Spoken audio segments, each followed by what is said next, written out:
but they're not. And yet this organization that somehow in this shadow organization that controls what we do tells you can't have that. If you have it, you go to jail.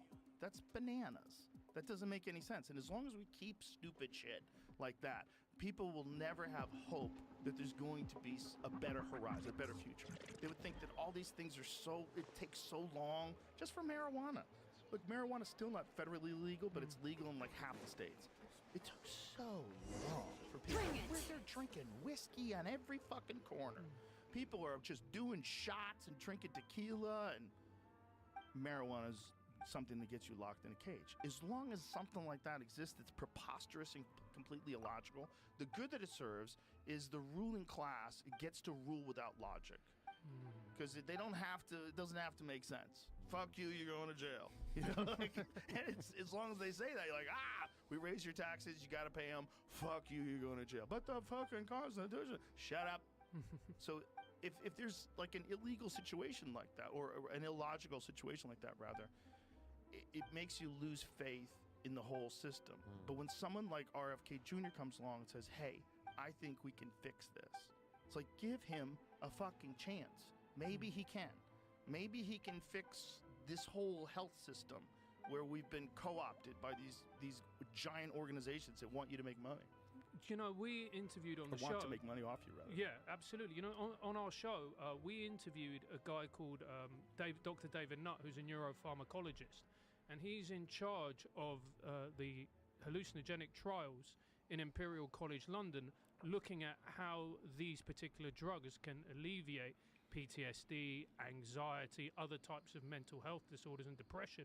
And the results that are coming out of there are fantastic. They're actually showing that a lot of drugs like psilocybin are in fact far more effective than prescription meds when it comes to alleviating conditions like depression. And it's really impressive what they're doing. You know, I've talked to a lot of guys. What is this? What is this, Jamie? I can't hear you, buddy. Oh, the LD50 rate? Oh, so your mic's not on, brother. Joe, sorry, could you pass the lighter, please? Yeah, mate? Sorry. Thank you, sir. Jamie's got he has to have the mic down because Carl's snoring.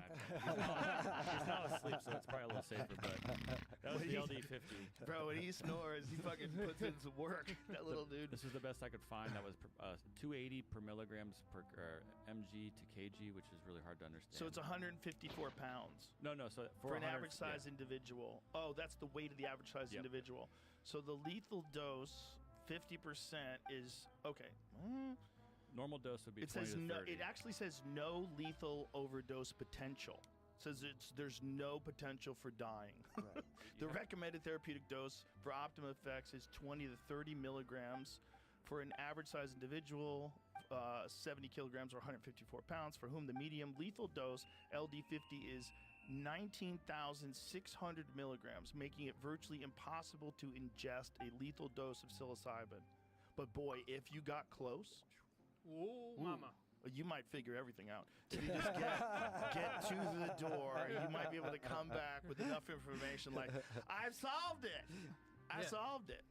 You know, I did, I probably told you about this before, but I invited a shaman round to my house a couple of years ago, and I did a psilocybin trip. Yeah.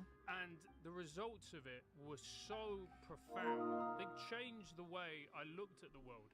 And I remember coming out after that, the next day going, oh, all you really are is a conduit for energy. Yes. That's all you are. You're a conduit for positive energy or light, or you're a conduit for dark. Yes. And that's really your choice as a human being. Do you want to put light and love out into the world, or do you want to put dark? Because we have both of those fundamentally contained within our soul. So it's up to you as an individual, what do you want to put out there? And if you want to put out light and love, you're going to get back light and love. And if you want to put darkness, anger, destruction, you know what? That is going to come back on you threefold. It's true. It really is true. It seems so simplistic and ideal. Oh, that's such a utopian version of the world. But for the most part, there's something real to it, and you do sense that. You do sense that sometimes in life. You know, there's these like beautiful moments in life where you kind of like, oh, like this can be navigated. This life can be navigated better. And one of the best ways to navigate life is to avoid conflict at all costs. It never solves anything. It almost always creates problems. And people that want conflict all the time are the most miserable people. Yeah. They're just constantly embroiled in hate and anger and trying to get people back. And I think that's the negative thing that people associate with Trump. The negative thing that people associate with Trump is if, like, you hit him, he's hitting you back harder. Like, he's got this thing, like he called some lady that, one of the ladies that he allegedly had an affair with, he called her horseface on Twitter while he's a sitting president. That is so crazy. So that bothers people because it's like that kind of energy.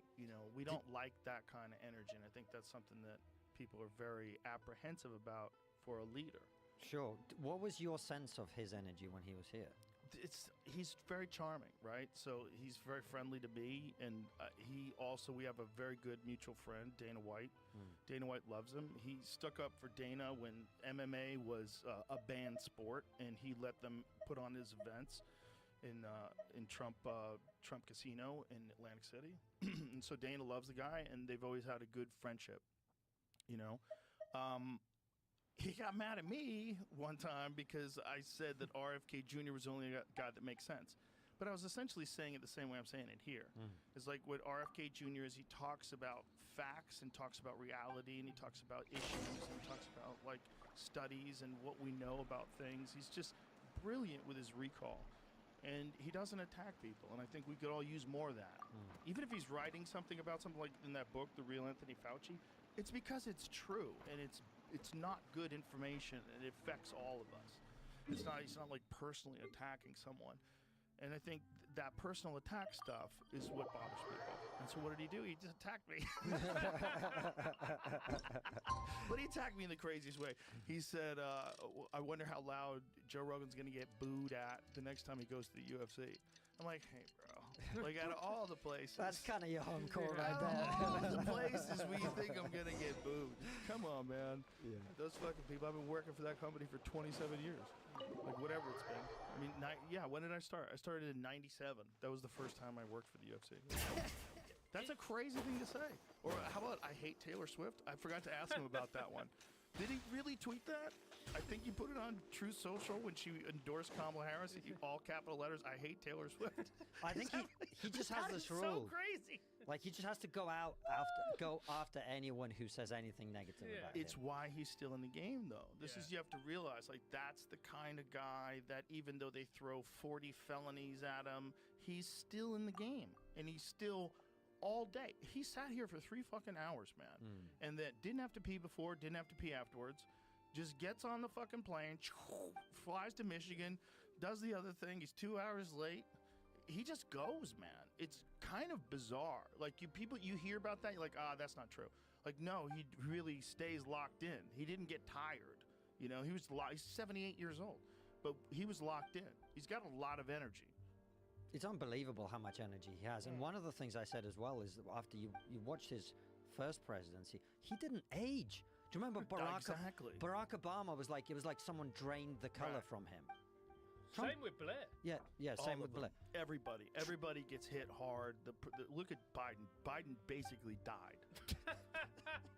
I mean, he got to the point where you're going to get a fact check on that, Jay. Every now and then I said basically. Every now and then he fucking will hold a press conference, and it's wild. It's like, so who lets him get to the mic? He's still the president. But meanwhile, who's running this motherfucker? She's doing podcasts. She's flying all over the place doing it. There's no way you're paying attention. So who's running this thing? Yeah. Nancy Pelosi?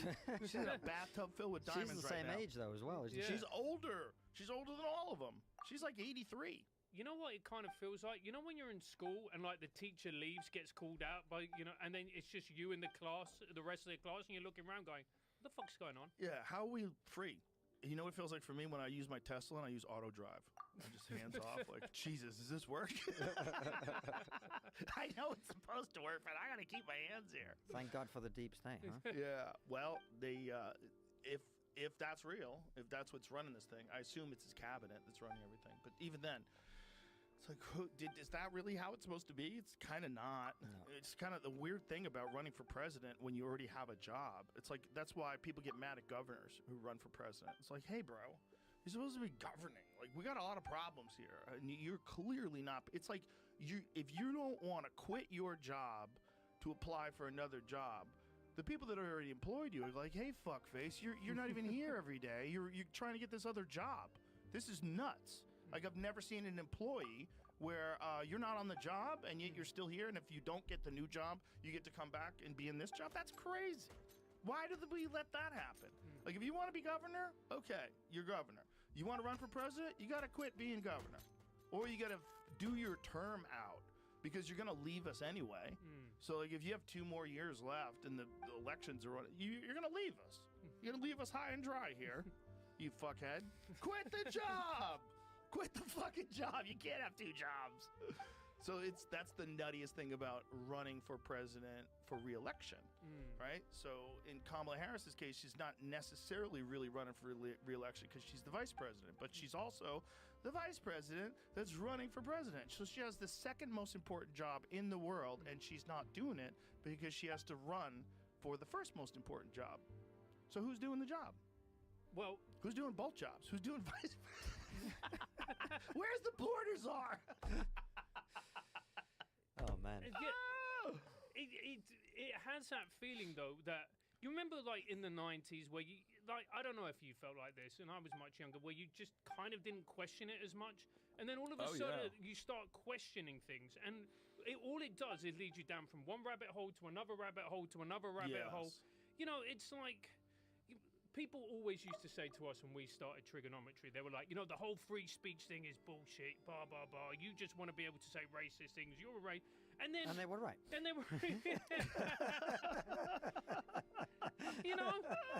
And that's why I came to Texas. Whoever booked him is shitting their pants right now. Why did you do that? I tell all comedians, don't ever do comedy at something that's not a comedy event. Don't do it. Don't ever do comedy at a place that's doing also. Doing, you know, is he gonna have a bunch of speakers and you're gonna go up and do 10 minutes? Don't ever do that. It's a terrible setup. It's a terrible setup, and it's a political rally, and you're doing jokes like you're in a comedy club. It doesn't. You can't. Don't do it. I don't really blame Tony though, because Tony is what Tony is, right? Like, if you want an insult comic, Tony is the best in the world. That's literally his great specialty is roasting. Right. So he's the best roaster ever. If you book Tony Hinchcliffe is going to be Tony Hinchcliffe. Exactly. So whoever fucking booked him, that's the person that's made the mistake. Not just booked him, but apparently went over his material. Did they go over his material? No. Oh my. This is what I've read on the internet, so it must be true. In the words of Donald Trump, someone's getting fired, man. I gotta tell you, that joke kills at comedy clubs. I don't like the joke, but it kills. And I said to him, it's just like, if you're Puerto Rican and you hear that in the audience, but it's a funny joke. The joke does well. But I said to him, I go, dude, that's the one's gonna get you stabbed. Really? Yes. And he used to talk about it on stage, saying, Joe Rogan always says, that's the one's gonna get me stabbed. Like, wow. Which is so crazy. Yeah. I think he'd pick stabbed at this point, given the shit that's going down. I think it'll blow over, just like all these things do. Yeah, and there's people that are always going to hate someone like Tony, and it's going to make other people love him more. It's just like he's going through it right now. Yeah. You know, he's going through the storm. As somebody who, you know, has wound up, you know, who winds people up. We've wound people up on our time. Yeah, you guys are winders. We get called something beginning with W, mate. Oh, well, you guys, that's a negative over there, wanker. You can call someone a wanker here, and it's just like, sure. It's like calling him a cracker. It doesn't really work. Or a hunky. But when I saw what Tony did, I went, all right, mate, you're in a different league now to me. That is another level. Yeah, Obama was quoting his bit, but he's quoting it like it was a statement. Yeah. Right. Which is really fucked up. He was quoting it like he was saying someone called Puerto Rico an island of garbage. But you know that's a joke. That's like going to a Quentin Tarantino movie, and then the man killed that woman. Like, he didn't really kill that woman. That's like a doll. Yeah. You know, this is a movie. No one died. Everyone's fine. They all like each other. But if you give them ammunition... Yeah, it's the problem. We were discussing this in the bathroom. Like, it's like, that's their job. That's what they have to do. They got to do it. That's their job. You give them ammunition, they're going to use it. Of course they're going to do it. That's what they do. Like, you can't assume they're going to be a good person and not use it in this critical moment. How many days are we? Like 8 days before the election? That's crazy. That's so soon. Of course, you're going to use everything. I'd use it too. But you know what? It nicely encapsulates modern politics because it's a storm about nothing. It's a storm about a joke at a rally.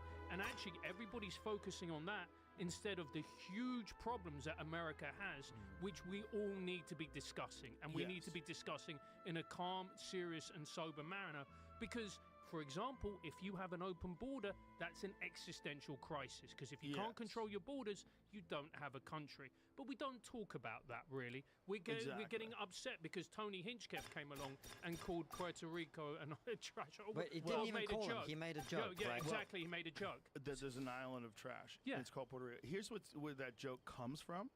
Tony is actually obsessed with the Pacific garbage patch, and like the fact that we just throw, like we were talking about, like recycling. Like recycling doesn't work. They don't do it.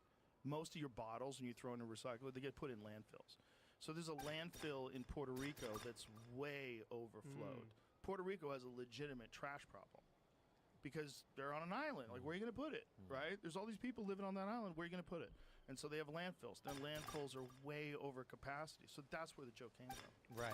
Like, the joke came from, like, Tony being environmentally conscious about recycling. Yeah, they don't seem to have taken it that way. But from his roaster perspective, that's where the joke comes from. Totally. I think it's called Puerto Rico. And you say it and everybody laughs. Yeah. Yeah.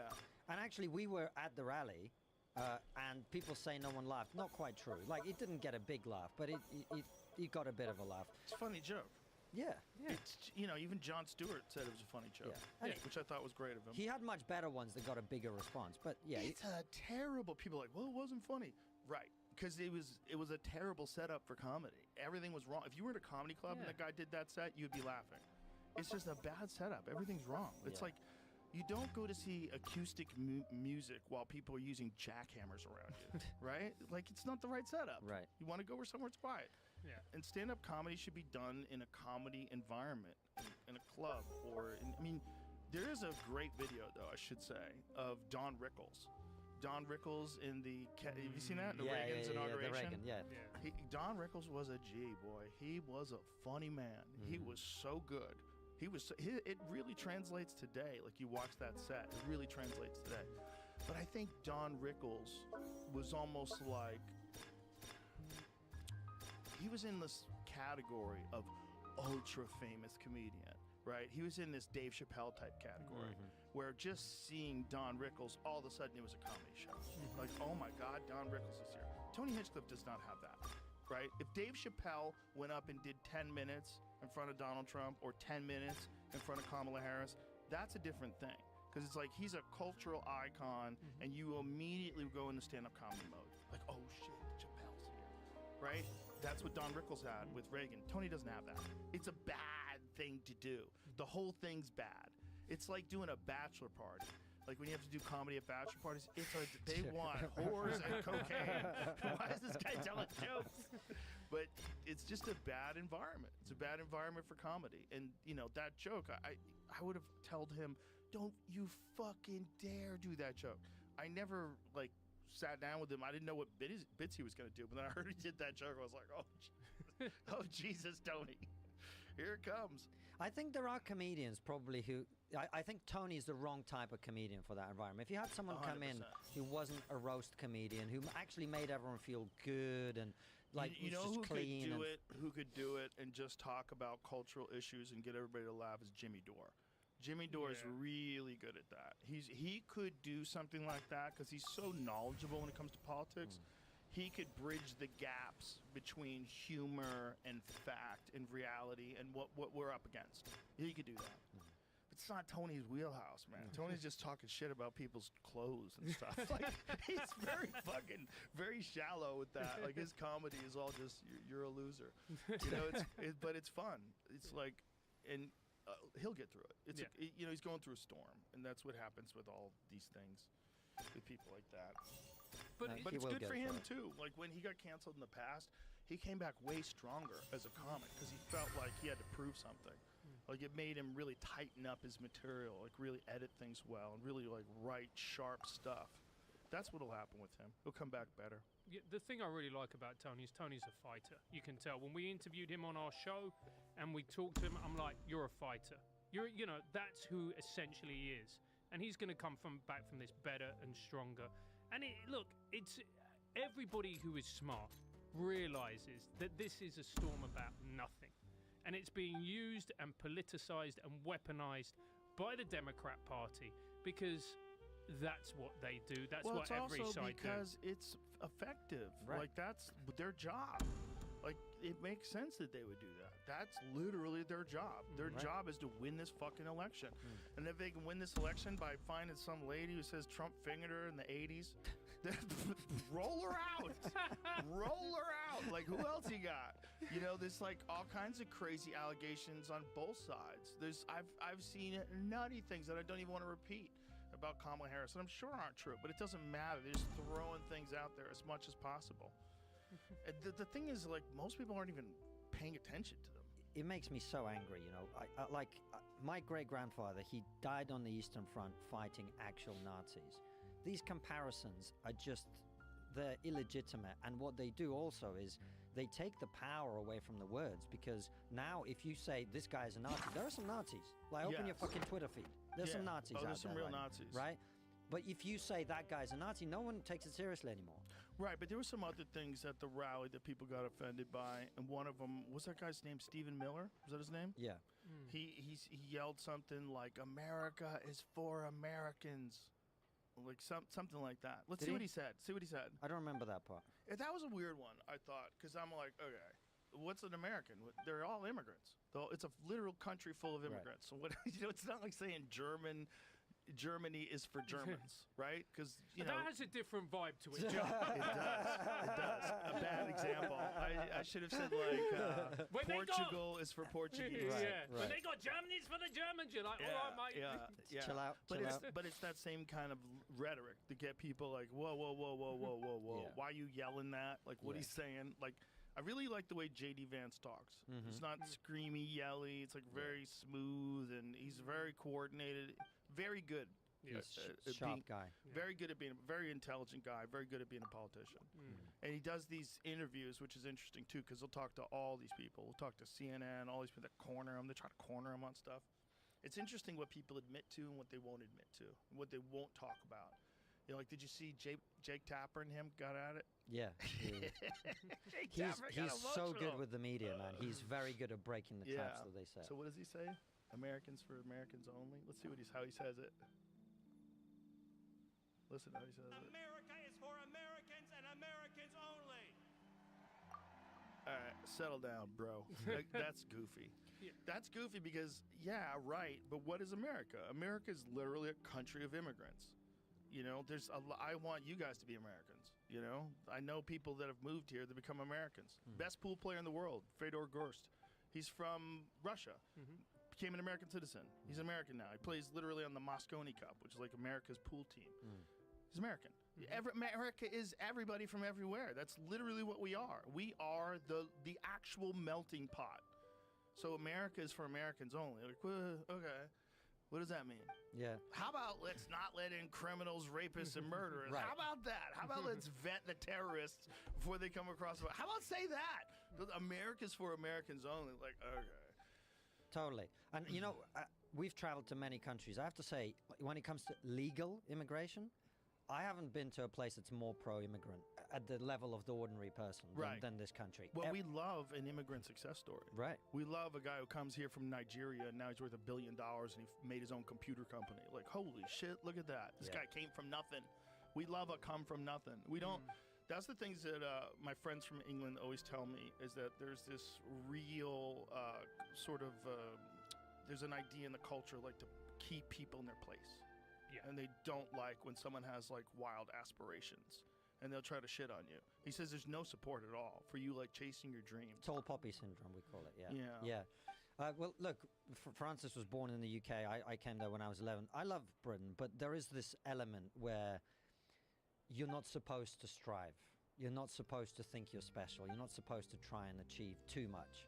Like, everyone loves you as long as you're not too successful. But if you really think you want to be successful, it becomes more difficult. And that's why a lot of those people end up coming here.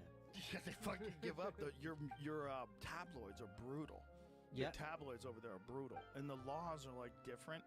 And now the tax system too. With this government that we have now, we're losing more millionaires than any other country in the world except China.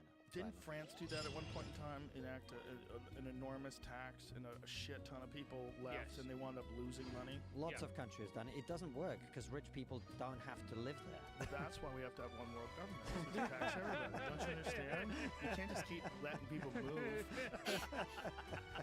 Move to favorable spots. That's how America got started in the first place. What we're seeing in the UK, as far as I'm concerned, and I'm sure Constant has his own view on this, is we're seeing, for me, the slow creep of, I would say soft authoritarianism, but not even that. You look at Scotland. So Scotland, on April the 1st, ironically enough, brought in this hate speech bill, they called it. It came into law, and that has now criminalised public performance, which includes stand-up comedy. Yeah, I've heard that, but the problem is they have that enormous festival there every year. The Edinburgh Comedy Festival. Yeah, Edinburgh is like famous worldwide. It's the biggest arts festival in the world. Yeah, Ari Shaffir's done it like multiple times. He raves about it. He's like, you have to go. You have to go. Like, no, I don't. Shut up. No, you don't. You don't have to go. He said it's like you should go there and do American stand-up because they're basically like a lot of them are telling stories and they have a theme every year. But he goes, it's really cool though. It's a cool like art environment. So if they come along and say that all that stuff's hate speech, you've killed the whole thing. Well, Tony would be if he'd done that joke there, he would be being investigated by the police. Well, he's probably being jailed. Bring it! All right, hear the echoes of the valley! As one with wind and cloud. That's why go back.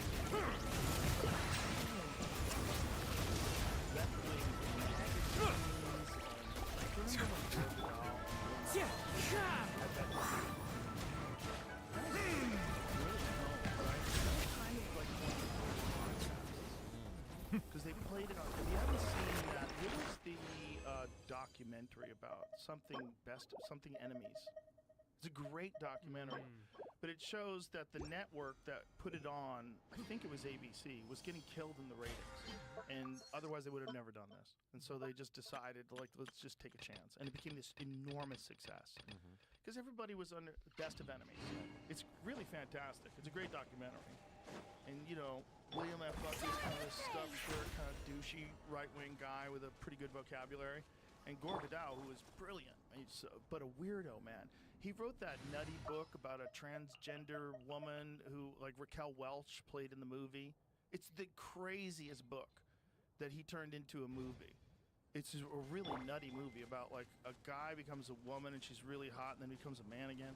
And it's like there's a lot of sex in the movie. Like, it's just like a perverted, bizarre, twisted movie. Sounds very progressive, John. It was. It was so progressive that nobody understood what the fuck he was doing.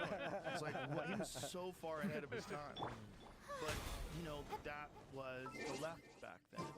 You were kind of free to talk about anything. But this is the thing that is fascinating about that Scottish bill. Myra Breckenridge. I bought it on DVD. I'm not surprised, mate. You can't stream it anywhere.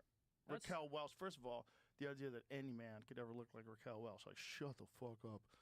Unless she's in Thailand. This is not. The picture was controversial for sexual explicitness, including acts like female on male rape, but unlike the novel, received little to no critical praise and has been cited as one of the worst films ever made. In subsequent decades, the film has developed a cult following. It's a crazy movie. Yeah. It's so interesting, like the way that things were seeded at one point in culture and now they've become mainstream. Like I was at the gym and then the words the song Lola by the Kinks came on. Yeah, transgender song. Yeah, I'm not dumb, but I can't understand why she walks like a woman and talks like a man. Yeah. La Lola. La. Yeah. Yeah, it's a great fucking song. Yeah. Yeah. And then you listen to it and you go, this is really progressive. And then it ends with, I know what she is, she's a man. So, and then I'm like, well, you'd get cancelled for this bit now. Bro, you know the craziest song?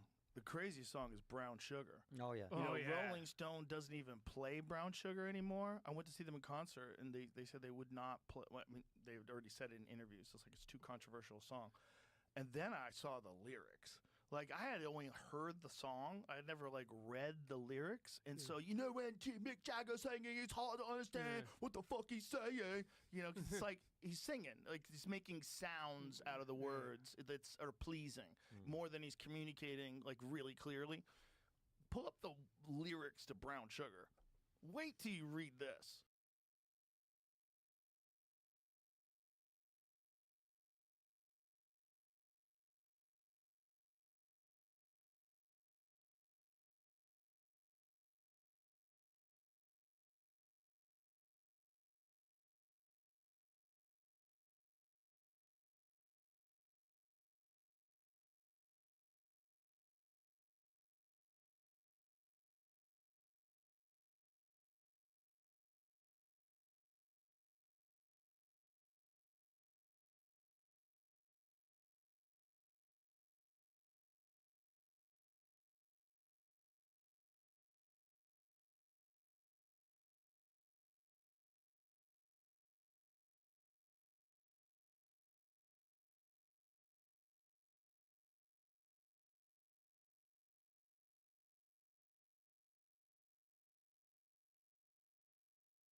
Have you read it? I remember some lines, but not the full thing. Let's see this. Bro. This one is like, yo. I saw an interview with Keith Richards where they were like, where the person said to him, and maybe this was Keith Richards fucking about with the journalist, where the journalist went, so, you know, obviously Brown Sugar's about heroin. And Keith Richards went, no, bro, it's about sleeping with black women. And he went, okay, let's change the subject. Not just black, with slaves. Gold Coast slave ship bound for cotton fields, sold in the market down in New Orleans. Scarred old slaver knows he's doing all right. Hear him whip the women just around midnight. Brown sugar, how come you taste so good? Brown sugar, just like a young girl should. Drums beating cold, English blood runs hot. Lady of the house wondering when it's gonna stop. Houseboy knows that he's doing all right. You should have heard him just around midnight. Brown sugar, brown sugar. Oh, I get it. Oh, get it on, brown sugar. How come you taste so good, baby? Okay, just like a black girl should. Now I bet your mama was a tent show queen, and all her boyfriends were sweet 16. I'm no schoolboy, but I know what I like. You should have heard me just around midnight. It's a crazy song. It's a stone cold banger, though. It's a banger. It's a banger. It's a fantastic song. But I mean, imagine if you put that song out today. People would be like, yo, what the fuck? That should get you canceled. Like, if you did that at a Trump rally. An insurmountable problem, I presume. The Rolling Stones came out and did Brown Sugar at a Trump rally. If they opened up, ladies and gentlemen, the Rolling Stones, and they did Brown Sugar. Bro, but the world has changed so fast. Yeah. My wife and I watched Friends the other day. You couldn't make friends now. Right. You can't. We used to watch it regularly. We watched one episode. We were like, this is like, it's transphobic, it's racist, it's a whole bunch of shit. That's why it's funny. Well, have you ever seen Ace Ventura, Pet Detective? Yeah. Oh, yes. Holy shit. Try watching that again. You're like, yo, you couldn't make this movie at all today. So many great comedies. There's no fucking way Tropic Thunder gets made today. No way. It's one of the greatest comedies of all time. It's a phenomenal movie. You couldn't make it. Do you think this is like outright a bad thing or outright a good thing, or do you think it's kind of halfway? Like, what do you think? It's gonna force courage, right? Because people obviously want to see those kind of movies. It's just someone's gonna have the courage to make it. And if they do have the courage to make it, it will get criticized, but it'll also be wildly successful. Right. If they really went for it and made a Superbad today, like a fucking all-out crazy comedy, it would be huge. People would be so happy. So the only people that are reaping the rewards of that desire for rebellion are comics. We're the only ones. Comics and podcasters, and mostly podcasters are comics. Are you running away? But that's the thing. There is now a vacuum. There is now a vacuum for people to step in, because it got to the point, particularly with TV comedy in the UK, and I remember saying it to comics in a comedy club, people's WhatsApp group is now funnier than TV comedy. And part of the reason is because if everybody saw your WhatsApp group, we'd all be cancelled. Right. Especially the ones I have. Bro. But it's not just you, man. It's everybody. It's everybody. Everybody's hiding, right? Everybody's hiding. It's talking shit, right? This is what's fun about memes. Like, I don't believe the thing in the meme is true, but it's funny. It's a funny, crazy thing to say. But why did we get to a point where we just believed that every joke was true? That every joke was a statement of fact? We don't believe it, but certain people want to use it because they're words written on paper or words spoken out loud, and they want to use it as if it's a real statement. Just like the analogy I made about the Tarantino movies. Like, it's not really killing anybody in those movies. It's like you want to pretend that this thing that this person's doing, you could decide it sucks. You could decide it's hate. You don't like it. It's not your kind of comedy. I got it cornered. You can come up with all sorts of reasons why you don't like it. But that's like the same kind of reasons why you don't like AC/DC, and you like Liz Phair. Like, everybody has their own thing that they like and don't like. But you can't pretend that it's a statement. It's not a statement. Right. It's comedy. And I swear to God, if you see him do it on stage, it fucking kills. Yeah. Yeah. This is why I am excited, though, man, because look at you. You just had one of former presidential candidate. By the time of the next election, everyone's going to be doing podcasts. There's no getting away from it. Well, what's interesting is something happened. I'm sure it was a mistake at YouTube where you couldn't search for it. I'm sure it was a mistake. It has There's to be a no way mistake, that was Joe. on purpose. And so if you Googled Rogan Trump, They got to Joe. He's apologizing. you could only get clips. You couldn't watch the whole episode. You couldn't find it. Yeah. And so we reached out to them a couple of times, and they fixed it to their credit. So now you can find it. Oh, good. But so in the meantime, Elon was furious, and so Elon contacted Daniel Ek at Spotify, and they put it on X as well. So now it's on X. So now it has way more views. Because I think on Elon's alone, what is it on Elon's alone? Because Elon posted it and I posted it. This morning, like right after last night, I woke up, it was like 6.5 million views on mine, and 8+ million on his. So it's just, you can't suppress shit. It doesn't work. This is the internet. This is 2024. People are going to realize what you're doing. If you try to make it so that something can't come up in a search engine because it's too popular, first of all, if that's not trending, you tell me what the fuck is. Whoa. Okay, so what's it at now? 8.6 million on mine, and what's it on Elon? He has a lot more people on his than me. So that's just from last night. But you can't fucking suppress shit anymore. Like, when you're saying that's, why is that not in the trending? You have a trending thing? What's your trending thing really then? If one show has 36 million downloads in 2 days, like, that's not trending? What's trending for you? Mr. Beast? Like, he gets a little more than that, but 12 million for you. so he's at 12. So it's 20 million. it hit 20 million in a day. There's a ton of clips. There's a ton of other people that have done it. Taking the episode shows have. So, Joe, can I just check? Why do you say you're certain it was just a mistake? It's just a mistake. I'm being sarcastic. I didn't get that. Oh. Now, it was my Sorry. turn to miss the sarcasm. Yeah. Okay. Yeah, it's like there's no way it was a mistake. That's too convenient. But it could have been like some rogue engineer. You know, there's a lot of people that are working behind the scenes. There's So a lot you of think they switches that can suppressed? flip. That is so dumb, though. But there's a video. You could watch the video of people searching for Behold. it. I did it. Find it. I- Okay, it wasn't yeah. showing up. Couldn't find it. No. I couldn't find it. And then it got to the point where you only had to write. You had to write Joe Rogan. They fixed it a little. Where you write Joe Rogan Trump interview, and then it would come up. But if you just wrote Rogan Trump, only you could get the clips. Do you think it kind of worked for the Hunter Biden laptop story? What they did and their tactics around it. Now, obviously, it came out later and it was a big scandal, but at the time, it kind of worked. Yeah. Do you think they might have thought, well, you know, it kind of worked for this, therefore we should try it for this? I think they're desperate because they had no idea it was going to be that popular, and it's a runaway train, and they hate it because ideologically they're opposed to the idea of him being more popular. It's just like what we were talking about before, the left wing being in control of these massive media distribution companies like YouTube or like Facebook. They're massive companies. They have so much influence on everything. And they didn't like that this one was slipping away, and so they did something. And Jamie showed me like the image of the interactions, like when they did that, it dropped off a cliff because people couldn't find it, so they just gave up or they just watched the clips.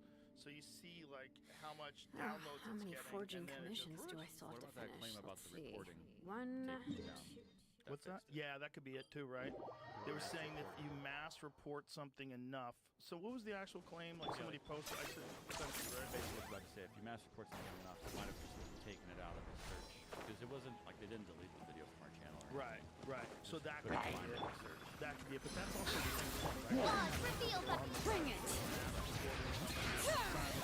Let the mountain's veins boil. So maybe it's not the company itself. Target acquired. The ideology. They think that you should be able to do something about a conversation like that. But it's so stupid, Joe. It's so ridiculous because I look at that and I go, Neutralize. like you said, all you're going to do is you're going to bring more arguments because well, I'm definitely going to watch it. I just don't understand, and this is me being a little bit naive and whatever else, and go, why not, to the Democrat Party, why don't you do this? I know it's going to blow everyone's mind. Why don't you get the best possible candidate that you can and just go in on Trump? He's got That's flaws. why yapping, this just take it or election leave is so it. dangerous. The reason why this election is so dangerous is we've accepted that someone could be the representative without going through a primary. So because we had to get rid of Joe Biden, and everybody kind of agreed after the debate, like, oh my God, he's literally falling apart. And they decided not to have a primary. And so once they do that, then you have the whole That's machine close enough. behind it, because there's a desperate attempt to refine this person. This person I got him cornered. like using word salad. All of a sudden now they're the number one person. This is our savior. Barack Obama's behind her. Everybody's behind her. Like, it has to happen like that. And that is kind of crazy. They don't have much time, and they're kind of manufacturing a thing. So, like, they're going to try everything. It's like a Neutralize. desperado time. This is part of the problem. I really thought they would have learned that lesson from the last election. They tried to and it backfired massively. That's why Zuckerberg is now stepping back from it. I don't know if you saw Jeff Bezos last week in Washington. Yeah. It feels to me like, at least among those guys, the tide is turning, and they don't seem to be keen to interfere in anything like the way that they did before. And also as well, just a final point, it's not like the Dems don't have form for this as well. Look what they did to Bernie in 2016. Everything So- has its use. Just go, what, again and again and again you're going to do it? How are people going to have faith in your party? Yeah, but people don't look at that. Isn't that Play with wild? his child. They don't look Is that at the it? idea that Bernie was getting too popular. And that was the first experience that I really had with like getting attacked by the mainstream news. Like CNN was saying that Bernie was on the show, that my show was Locked up. and you know that Bernie was doing a terrible thing by coming on my show. And that was when I saw, I was like, oh, they're trying to get rid of Bernie. Like, this is really interesting. Like, why would they turn, like, you have the most popular podcast in the country. Why wouldn't you want to express his ideas out to the world? Because they didn't want him. And he was appealing after that kind of a conversation. And you're like, oh, so you're just going to take a fraction of a penny off of speculative trades and you'll be able to fund all these things like education and really? Can you really do that? And I was like, okay. Tell me what you can do. Like, you've been around this fucking rodeo for a long ass time. Maybe this guy's got a way of looking at things that is, maybe it'll work. And then I saw the machine, and then they got him out of the primaries. I was like, whoa, this is kind of crazy. And they're willing to do that. They did it with RFK. Like, they would not let him have a primary. They wouldn't allow him to compete against Joe Biden. No fucking way. They had one guy, and that was Joe Biden, Something's until it come up. wasn't. And then when it wasn't, it was like, okay, Kamala, you gotta be it. And then they just went hard, pushing her through. And it worked really good until some of these interviews. Right. Because those interview things are just a super unnatural way to talk. You know, you have live cameras in front of you and all these people, and already she's got to be aware of how many people are hating on her. I'm just being She has to antagonistic. be aware. Just ignore him She when he's has to mouthing be up. aware of how many people don't think she deserves a spot. She just got in.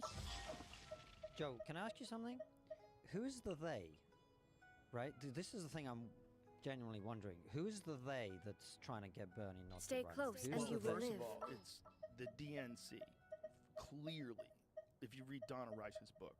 But there's got to be DNC like clearly one guy or one gal at the top of that, right? I don't think so. I think there's an organization. I think, you got your Nancy Pelosi's and all the people that are in power. And one thing to consider, Don't if let him you're, get you're under your thinking skin. about like, well, why would they want Kamala Harris over anybody else? First of all, everybody who works in the administration right now is in the Biden-Harris administration. They would like to keep those jobs.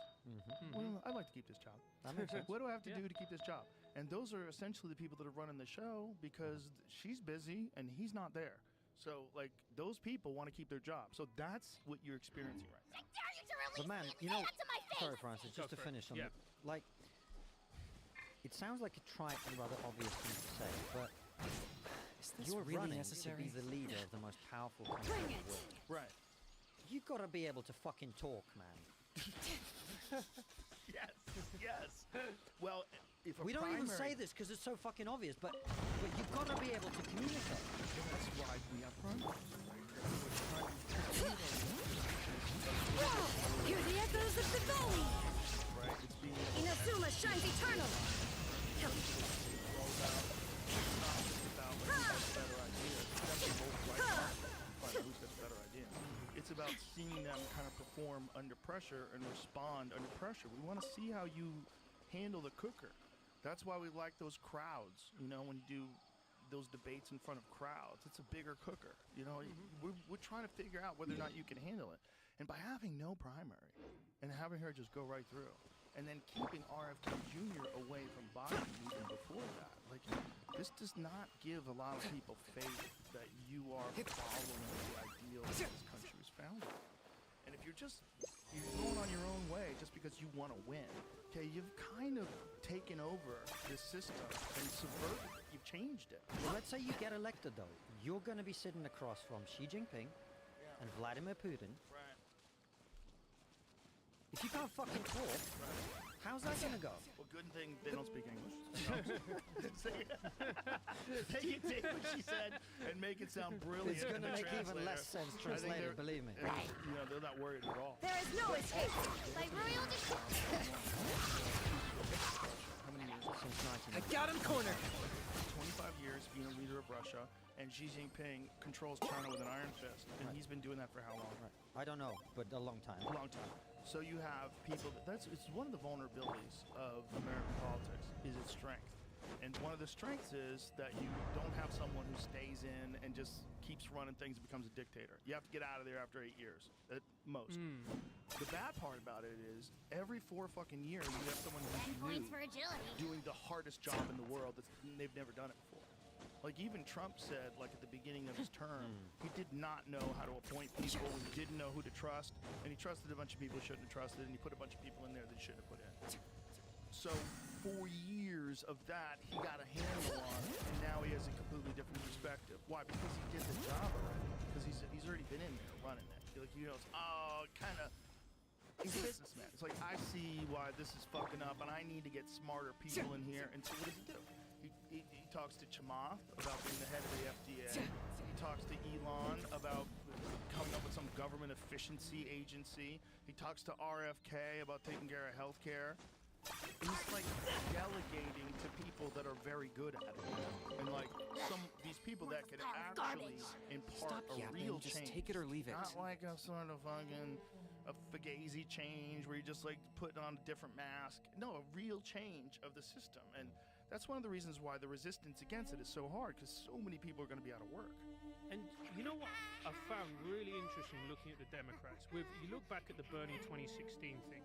They didn't appoint Bernie, they appointed their person, Hillary, right? Trump took a lot of Bernie's talking points and went on and won the election.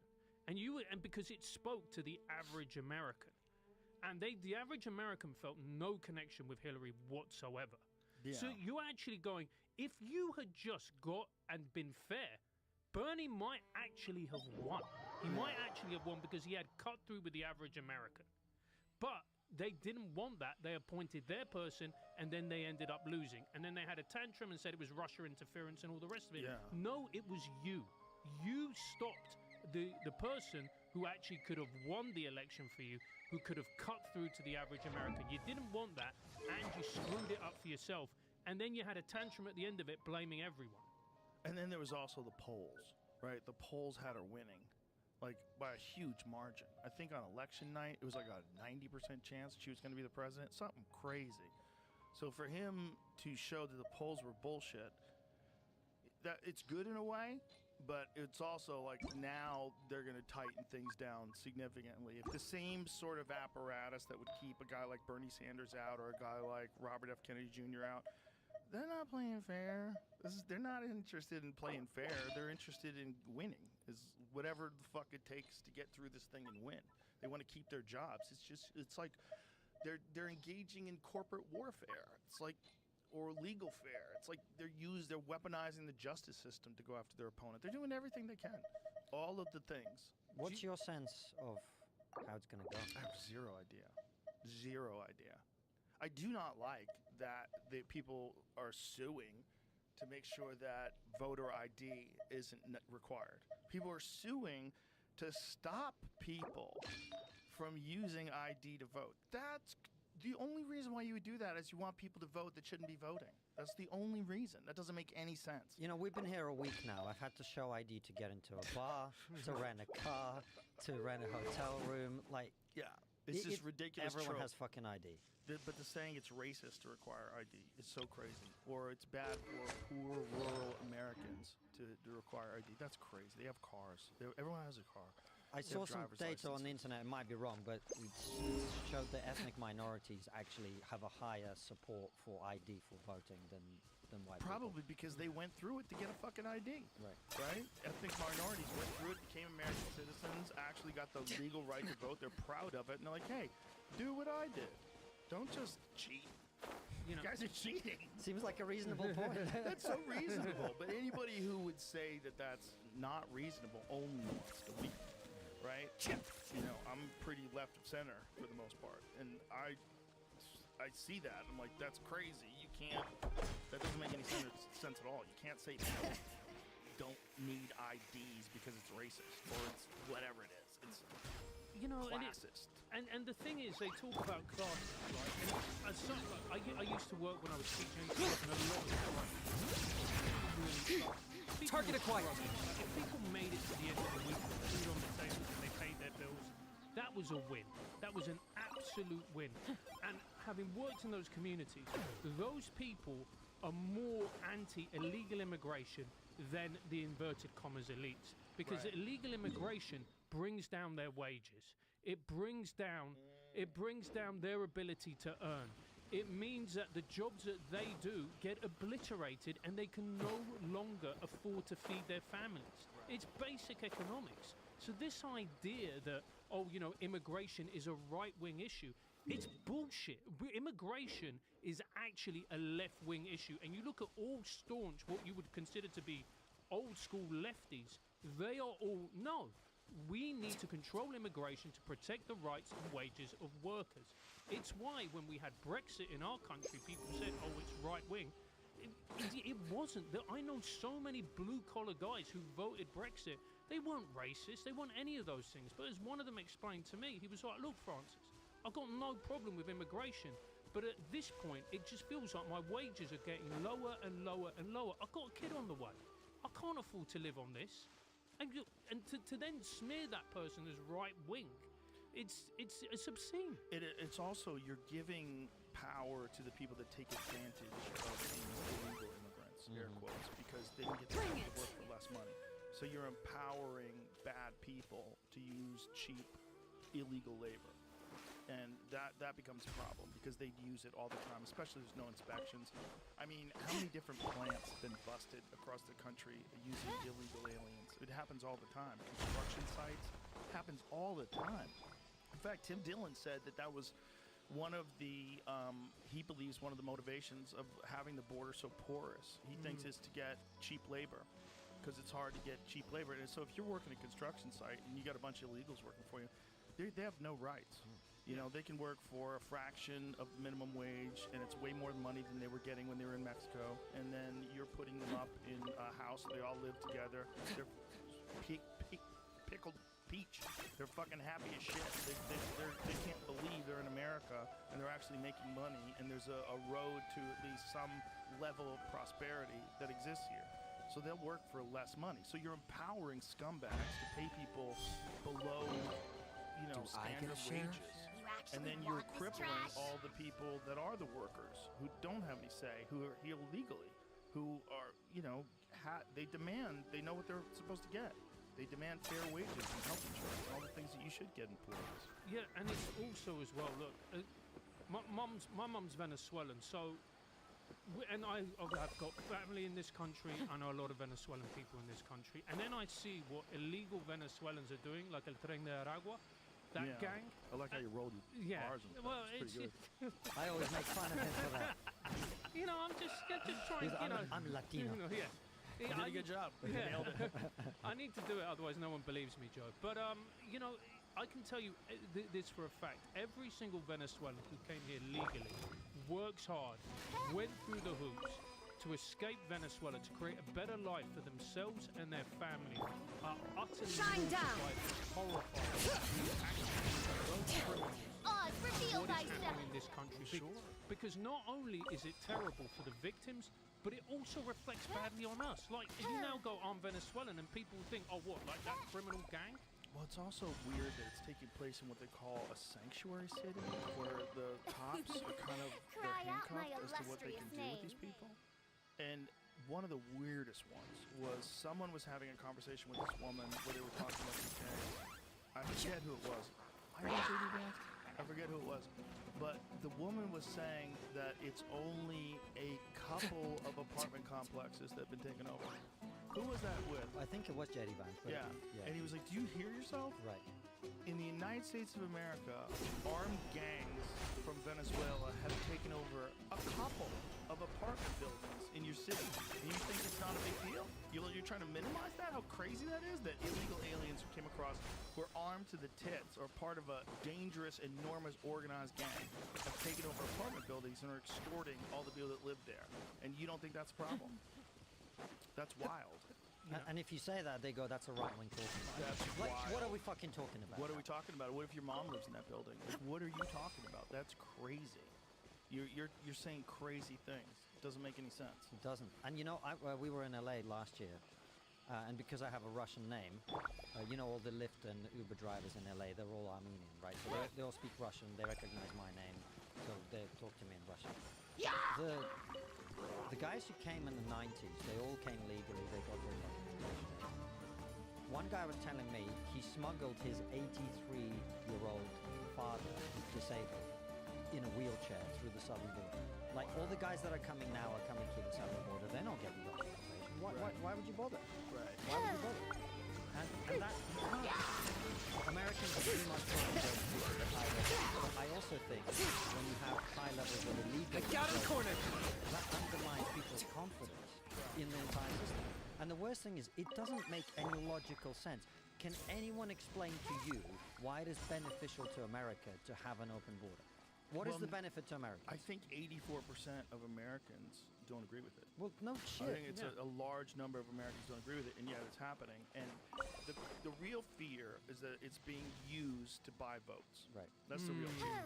Do you Because believe that though? It's a great strategy. If I wanted to buy votes, I mean, if I was a sociopath, right, which is what a corporation really is, right? Is a psychopath? How do they? Isn't that? There's a great book about that, right? Defining a corporation as a psychopath, and as we talked about before, this need to constantly grow, and this obligation to your shareholders, do whatever it takes to make the most amount of money. If you were a corporation, you wanted to control the whole country, what would you do?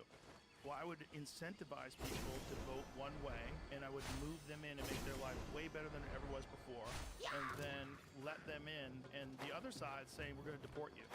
Well, then the other side's definitely not who you're going to vote for. So now all I have to do is let you vote. So I can either let you vote by telling you how you don't need ID, just go ahead and vote. I can do it by offering amnesty to a certain amount of people. And then there's this thing that they keep saying, that these people are here legally. But the way they're here legally is a new thing. And this new thing that they started doing during COVID is they use the shipping app to schedule amnesty meetings now. So they allow you to get into the There is no escape. that was By royal originally decree. for shipping. Pull that app up again, Jamie.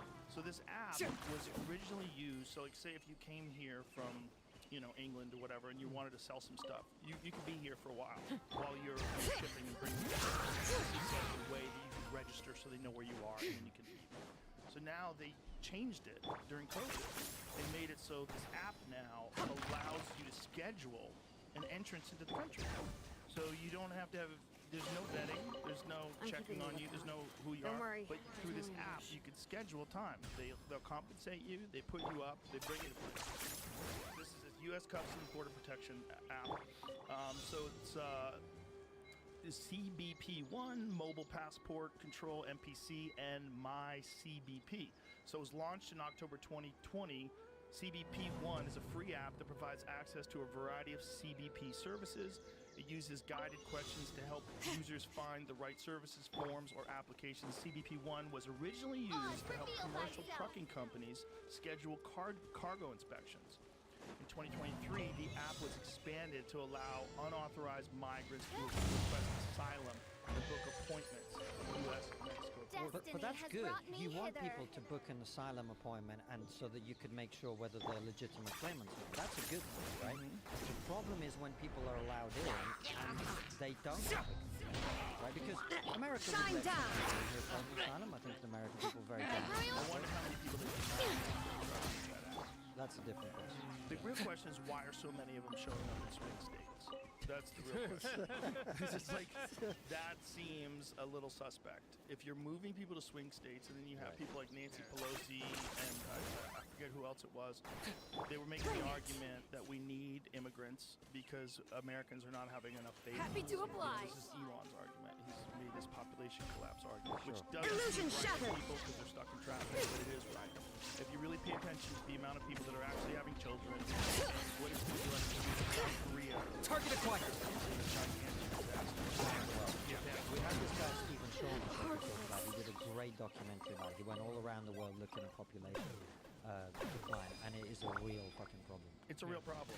It's a real problem, and so their argument, and this is I think it's a bullshit argument. It's like we're letting these people in because Americans aren't having any babies. Like, oh, you just figured that out? Yeah, but this is And you're moving them to swing states? This is such bullshit though, because America has a legal immigration system. You could have Cry out my billions of people illustrious coming to the name. United States legally. If you needed babies, there's a queue of 1 billion people who would come to America legally if you let them. Right. That is not an argument for legal immigration. How much can you learn about someone in a short period of time when they're coming to the border? Because like, there's those numbers of like, I think it's over the last 10 years, how many murderers have come through, how many rapists have come through. It's staggering numbers, right? And then there's the unreported ones.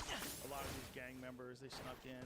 The coast is wide open. The coast is weird. You know, you could be in a boat and beach yourself in San Diego, and no one knows what the fuck to do. And then you jump out, you're in a van. There's a lot of that stuff goes on. So it's like, how many people are actually getting in that aren't reported? That's a real question. And they know that they've caught people that are on the terrorist watch list. They know they've caught people at the border that absolutely are up to no good. So it's like, how many people didn't they catch? How many people snuck through? How much in danger are we because of that? How much of an October 7th type attack could happen in the United States because of that? To say no percentage is crazy. So to say that it's possible means that you've been derelict in your duty. You haven't saved us from the potential of us being invaded. Like, and it's also as well, then what you are naturally going to get, if that is a concern, a major concern for the average working person, you are going to get a politician who is going to address those concerns and is going to make it front and center of their campaign. Of course they are. Right. Because that is politics, and that's how it works, and that's a good thing. You need those people to address the concerns of ordinary people. Right. But then they come in and then they start going, this is a Nazi rally, this is so... And you're just going, oh, not only do you not want to have the conversation, not only do you want to justify your ideas, you want to bully, smear, and harass those people with perfectly legitimate concerns in order to shut them up. So what you're going to get is what happens when someone has a very real concern about something and you smear them and you call them horrendous names. Those concerns aren't going to go anywhere. They're going to get really angry, they're going to fester, and eventually it will turn into something nasty. Yes. And so, it's by doing this and continually ratcheting up, it's like a pressure cooker, continually ratcheting up the pressure, eventually it's going to boil over. And I look at them and I think to myself, do you know the forces that you are messing with? Do you understand what you're doing? Because eventually this is going to turn nasty. And I really don't want it to. I hope it doesn't. But you can only do this play so many times. Bring it! Engraved names echo! I got him cornered.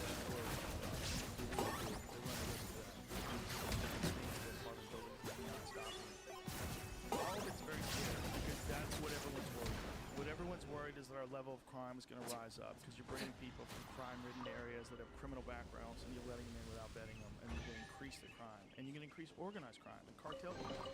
That scares the fuck out of people, and it should. And you can't let that in just because you want to win. You can't let that in as a side effect of this goal that you have to bring in these people that are probably wonderful people that just want a better life, and they take this crazy journey where they walk on foot across the country. Hey, I would do it too. I would 100% do it too, and I think you would as well. If you were living in those countries and the Red Cross gave you a map and said, this is what you got to do, you got to make it up here and go to these people that give you a cell phone. Like, okay, you would do it. Yeah. Why wouldn't you do it? If they know you're going to get let in and then you get money and food stamps and they'll put you up at a house? What? Of course you'd do it.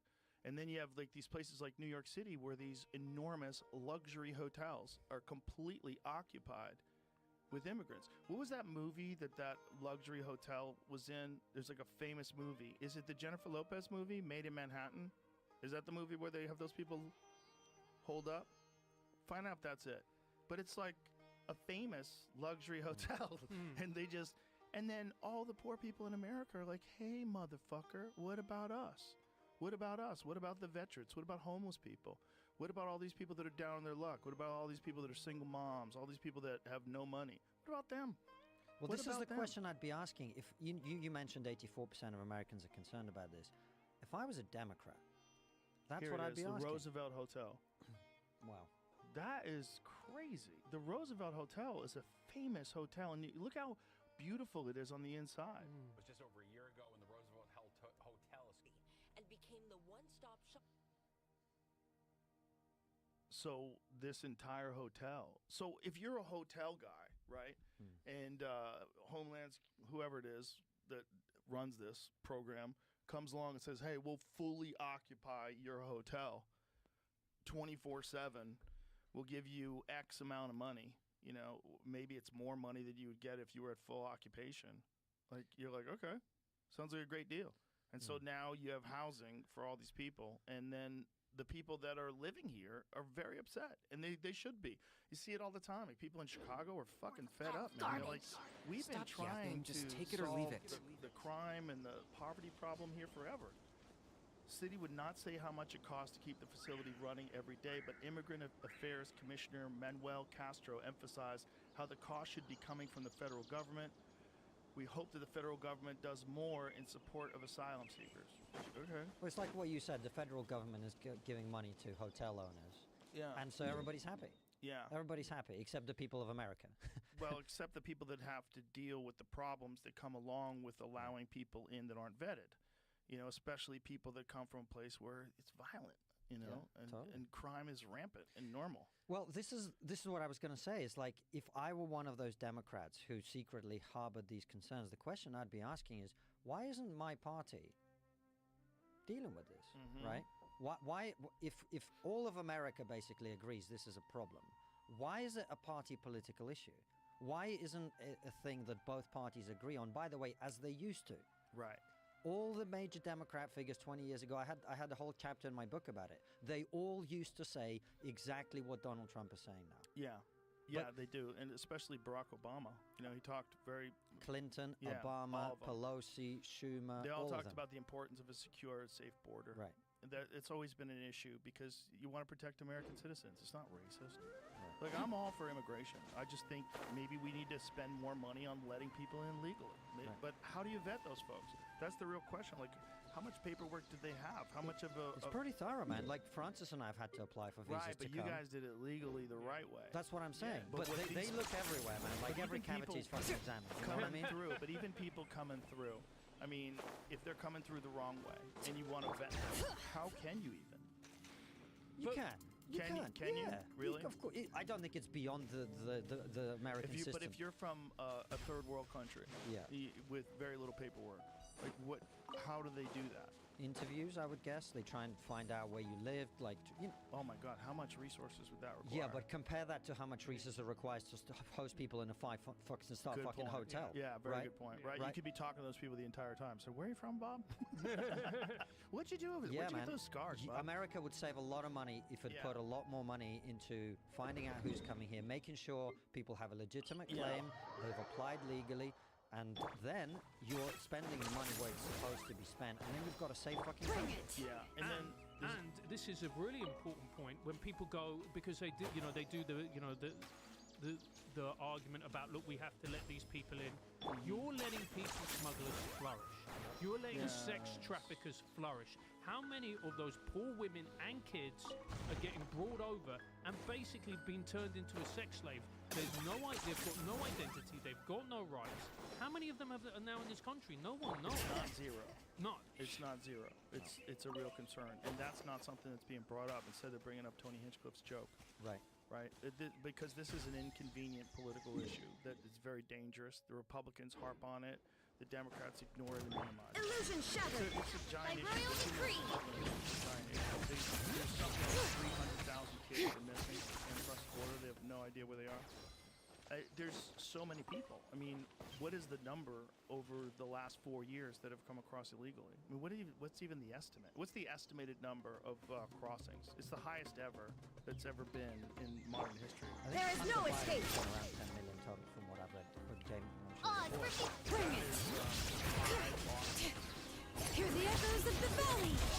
And what effect is that having on society? Because also there's a law of unintended consequences. What's going to be the effect now? 10 years down the line, 20 years down the Do they have jobs? line.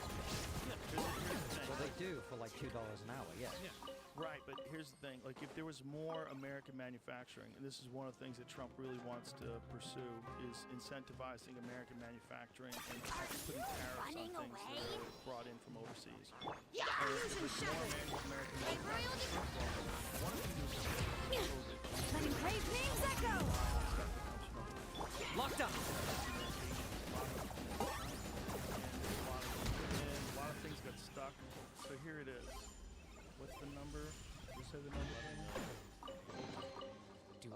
share? Yeah, sorry about This that. article's also Jeez. like not blaming, but saying a lot has to do with You actually want this trash? end of Title 42, where they couldn't expel people for COVID-related reasons anymore, Mm. and then that. How many people they tested for COVID that coming across the Rio Grande River with a backpack? Right.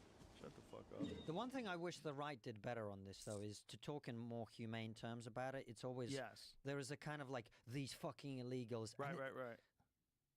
We would all do what they're doing. We would. Yeah, and the way not they them. talk about it, they're like Trump did that too. They're eating the dogs, they're eating the cats. Also, a lot of them are very hard workers. If you talk to Springfield, Ohio, one of the things that these people that employ some of these people are saying is they're so thankful that they have this opportunity there. Haitians are just like everybody else, man. They're just fucking people that want to do better. And a lot of these people that hire these folks are saying they're super hard workers. They're doing jobs that nobody wants. They're very thankful for it. It's an opportunity for them. And then also you have bad people. Right.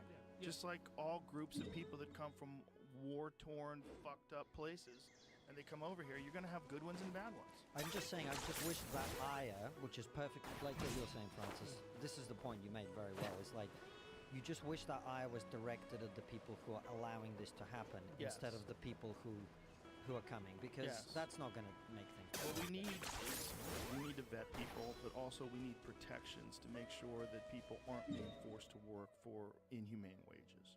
And if we start doing that in America, well, we're no different than Foxconn in China with the fucking suicide nets around the building. We're allowing people to take advantage of people that have no hope. Yeah. And that's not one of the great things about American manufacturing. If you have a plant in America and you have regulations in terms of like what they're supposed to be paid and healthcare and the amount of hours they work, you can ensure that you don't have to feel bad about buying a thing from those people. Like if you buy whatever, something that you know is made in America for sure. You buy a Ford truck that's made in Ohio or wherever they make them. Hopefully it's made in America, so then way you don't have to feel bad that like that's what's going on with all these people coming across here. Ironically, they moved so many and so many things over to Mexico to get people to work for almost nothing, so that these fucking corporations can make a little bit more money. And we allowed that to happen. And when we allowed that to happen, they killed American manufacturing. They killed it. That's that Roger and Me movie. Have you ever seen Michael Moore's documentary on it about Flint, Michigan? It's a great documentary, but they just pulled out of Michigan where they were making all the cars, and then these people have nothing. Right. They were check to check while they were working there, and then instant, extreme poverty. It's a horrifying documentary. And what these people don't realize is the effects that has on the community.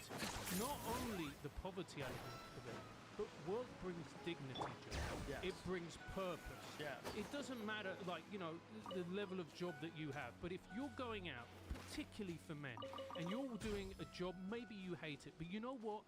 You're earning enough money, you can feed your kids, you can feed your family, you go, I'm doing my job as a man. Yes. I am doing what I am meant to do. When you take those jobs, which a lot of, like, for instance, in our country, in the UK, a lot of these places were built around the factory, the plant. They were the literal hub of the community, and then you had bars and cafes. There's no escape. When you take that out of the community, you are ripping Locked up. the soul out of it. And all of a sudden, these people who want to purpose and dignity have got nothing. And it doesn't matter, even if you give them money and you go, look, here's your benefit. Nobody wants that. Nobody wants a life that's aimless. Nobody wants a life where you are dependent on handouts. This is what scares me about the future, really, because of AI. What scares me about the future, and Andrew Yang was really the first guy to bring this up. He was talking about automation, and I think that automation and AI, they built a whole road in China in like a very short period of time, just using robots rather, and AI. Did you see that? I didn't know. They're much more advanced than we are with drone technology. Like, have you seen some of the light show drone shows that they do in China? They're unbelievable. Unbelievable. Like dragons moving across the sky. It's incredible. All these drones moving in synchronicity. They're all coordinated by AI and computers, and they're flying together, like making objects in the sky. It's beautiful. So their AI technology in their drone technology and their automation has already allowed them. This was a resurfacing project, it says. Here it is. So this is no humans, man. This is all robots, and they did this shit in record time. They did the whole road. Like, if you're a guy who this is your livelihood, you should be fucking terrified. And that was the source of this recent this recent thing that was going on with the Longshoremen's Union, right? Because the longshoremen were going to go on strike, and they're like, hey, we're going to get fucking replaced. We know what's going on here. We want some protections in place. Because they see what's happening. In other countries, I think is it Singapore that has a completely automated system for removing cargo? And you watch it, and it works 24 hours a day. You don't have to pay it. It doesn't have kids. No injuries. No injuries, and it's really good. They're fucking super effective, and they're going to get more effective. So you have less mistakes. You completely eliminate human error.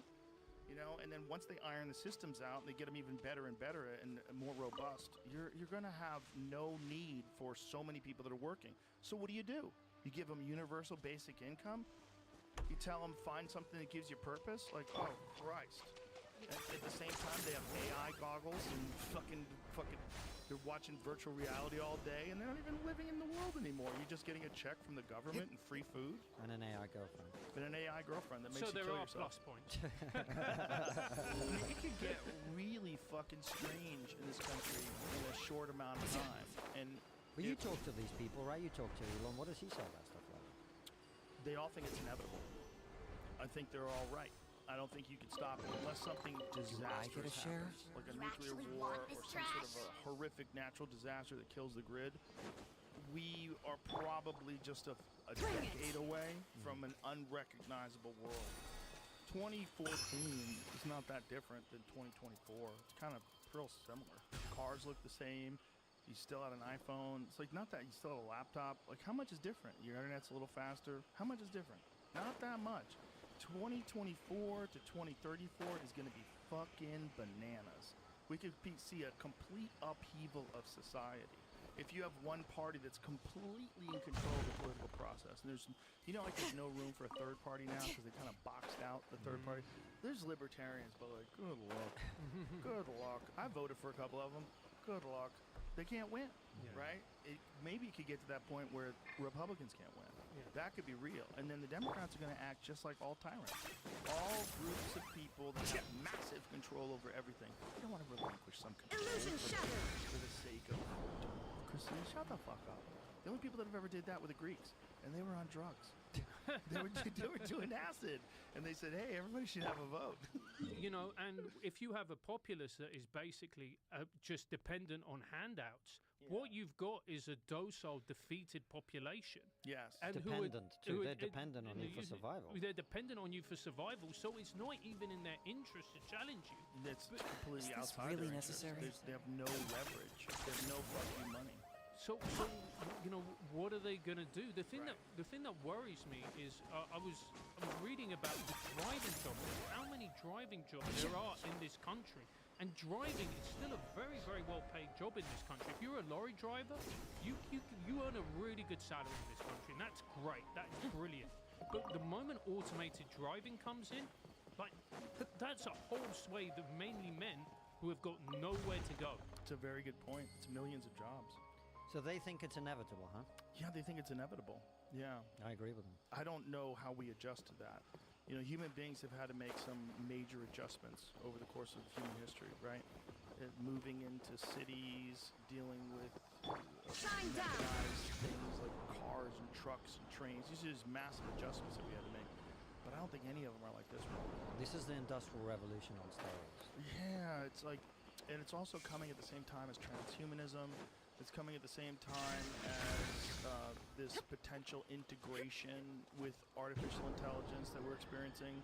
Augmented goggles, which is like the tip of the spear, and then you're going to eventually get chips.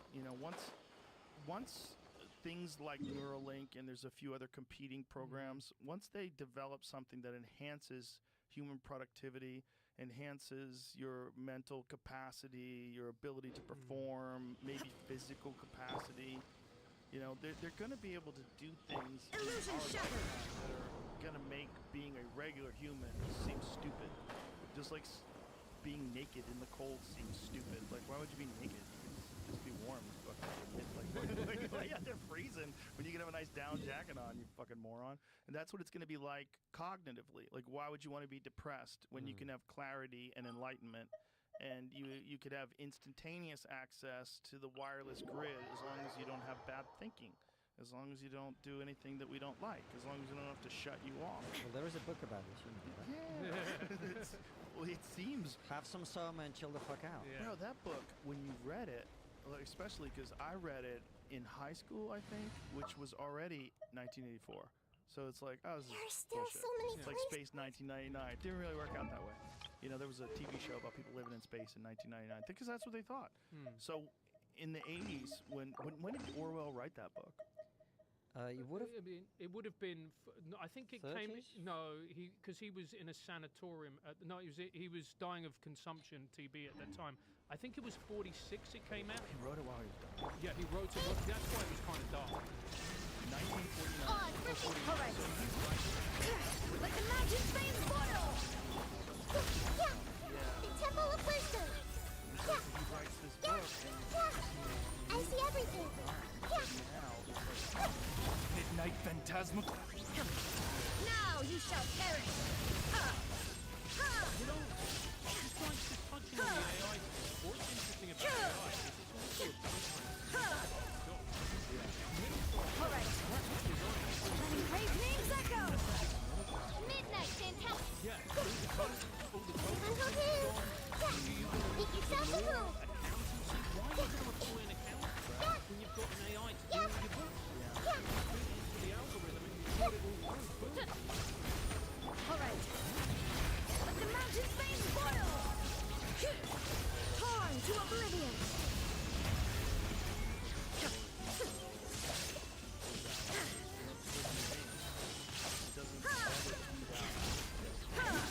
Shadow Raven. All right. Letting great names echo. the objective is Shine down. Hey. Yeah, yeah. The Temple of Wisdom. the ground belongs to the humans.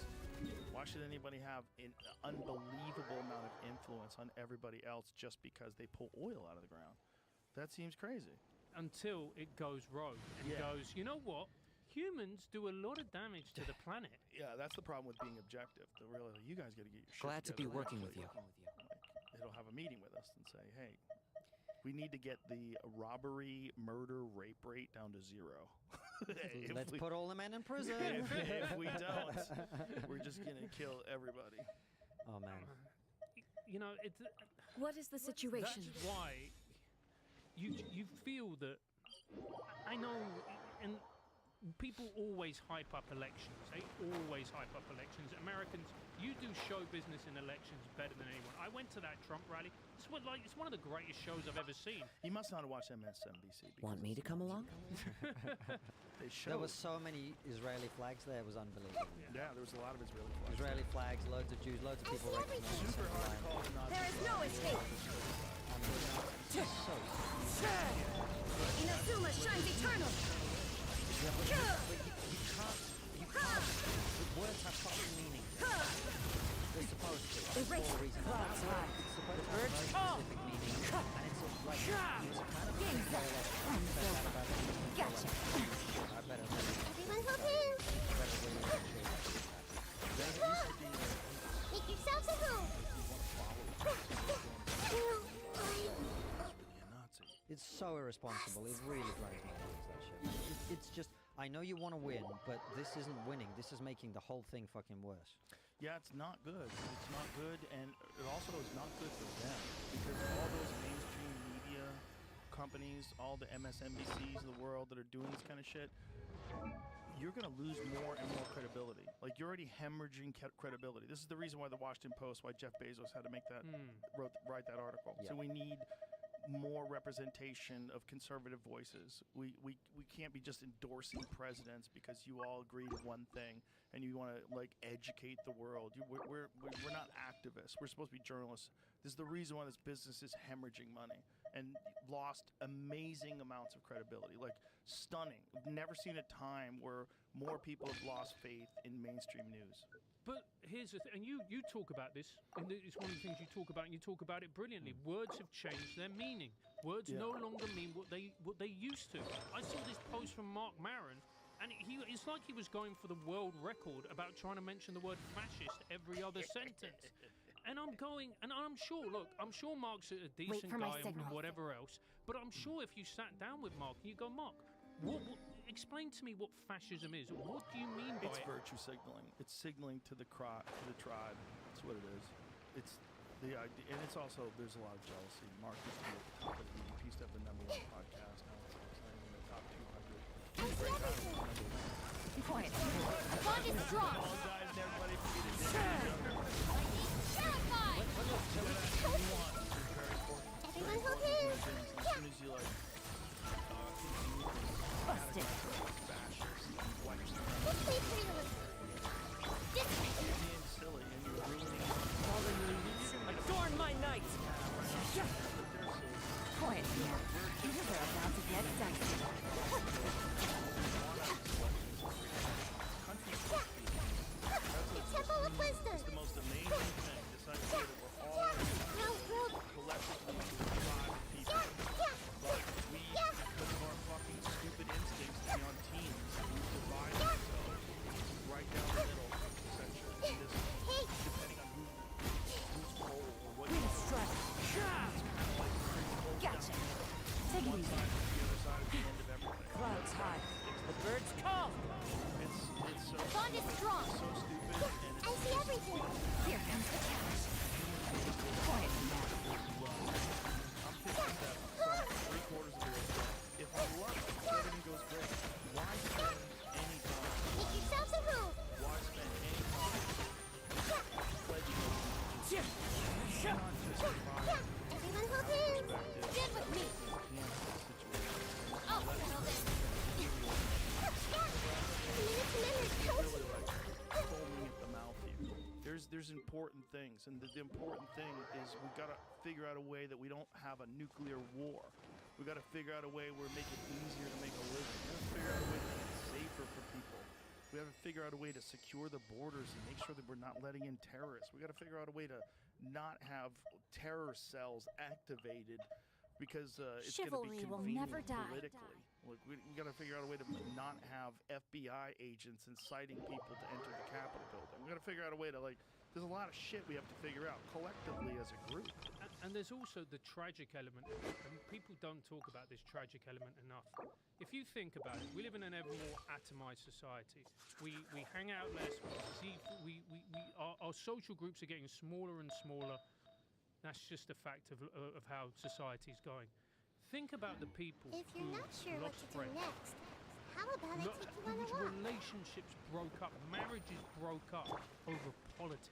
Yeah. There's a guy right now in the UK waking up in a little flat somewhere, and he's looking around, and he went, "Oh fuck! I lost my marriage. I don't see my kids anymore because of Brexit." It's crazy. That's dumb. It's not just Brexit, it's over here. It's like if you're married to a Trump supporter and you're a Harris supporter and you're fighting over the dinner table, that person's the enemy. It happens to people all the time.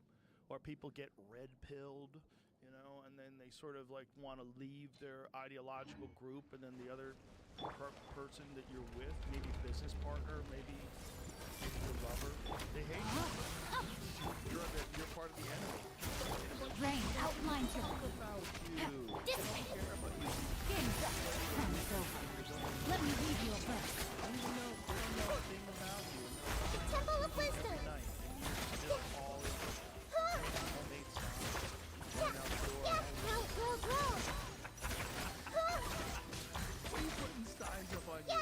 The righteousness is such a Bond is strong. When we were standing on that line and we were the guy that walked past and he was like, enjoy your fucking Nazi rally. Minute's memory. Busted. You're not a good guy. You're not a good guy. I don't care what Witness the power of you're the not one. a good guy. You're not. You feel good. Things are about to get dicey. Get with me. Make yourselves a move.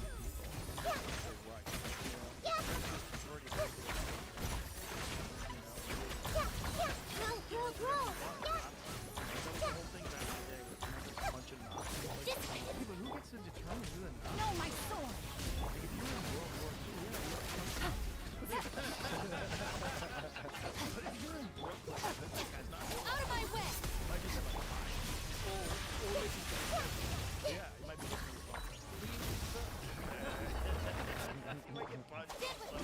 But you know what? I would love Kamala Harris to come on the podcast. That's the podcast I want to see the most in I this would election. too, but I feel like very strongly that if it's going to be done, it has to be done like a regular podcast because that's the only way it works.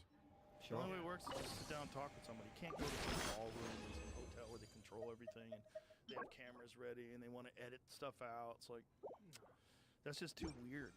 It's not the same thing. Like, go to see Colbert. You know, you're on his set. You don't ask him to make a set like at the White House. Like, you know, you're doing it where he does it. Totally. Yeah.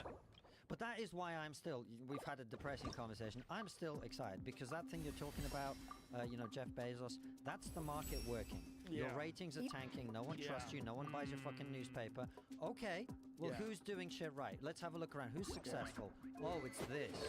Okay, maybe we need to do that thing you were talking about, Gore Vidal Buckley. Yeah. Maybe we need to actually have a conversation. Maybe we need to have...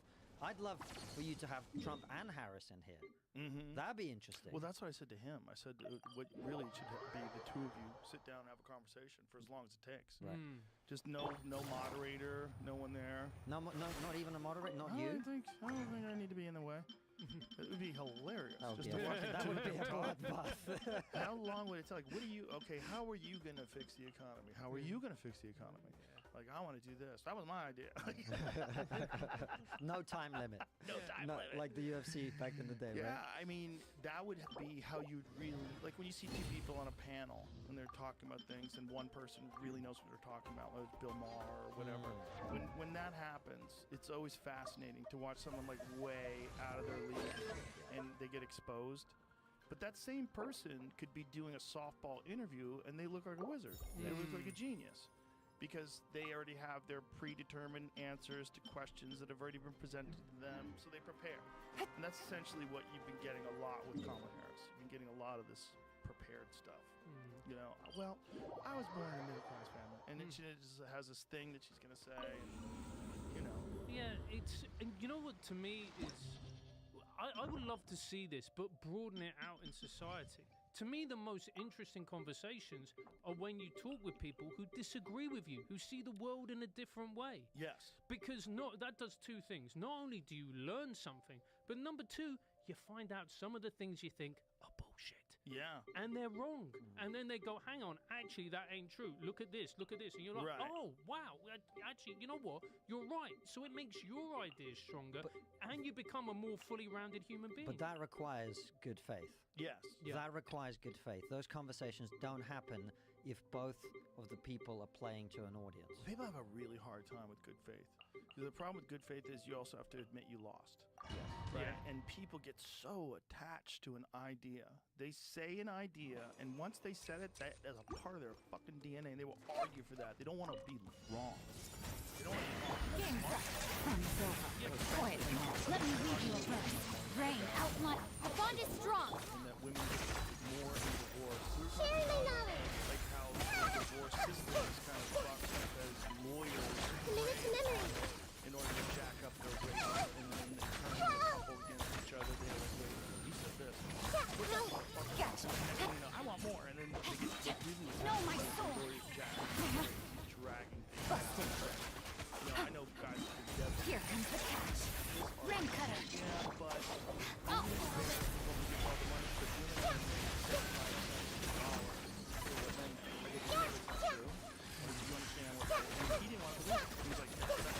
different jobs, and they work different hours. It's not like a guy and a woman Make together yourselves at at the same home. job, they both do the same job. Rain, The guy outline makes your... $1 and she makes $75. Quietly now. He was like, you know, fuck that. I go,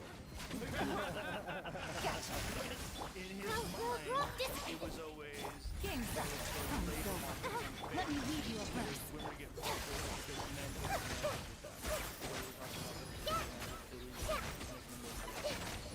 working in a corporation, a woman does just as good a job as a man, and yet she's willing to work for 75 cents. You would have only women working for you. Like, they just want to make money. They don't give a fuck about like, all that DEI shit. That's just how it goes. Let the world fly! Hear the echoes of the valley!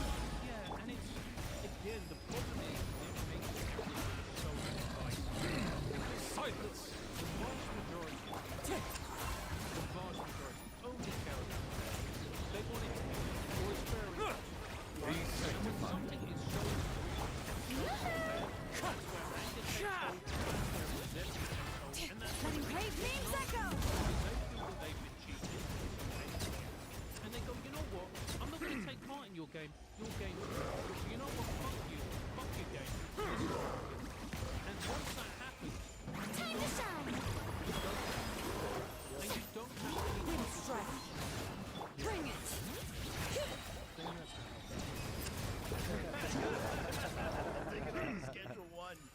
You fucking dumbasses.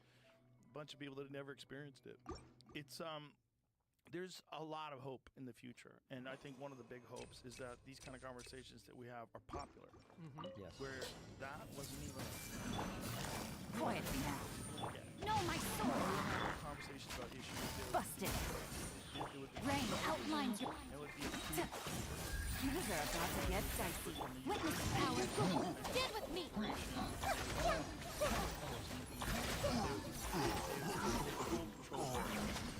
Hey. and we have it for a small amount of time before AI takes us. Everyone hold hands. People have access to The bond is strong. Lightning terrified. Well, this is happening. The Temple of Wisdom. The conservative party. No, my sword. Whoever wins that, we'll have them on Quiet. our conversation. Find out, you know, Game's what up. they Time to were. go. The next Rain way cutter. to do it happening in the UK. I think this is going to be the primary route if you want to get I see everything. well, I think they're probably all going to do their own too. Sharing my knowledge. If someone like Stand with me. Rand Paul Everyone hold hands. real popular. Like, look what happened to Tucker Carlson after he left Fox News. Like, they fired him. Strike a pop.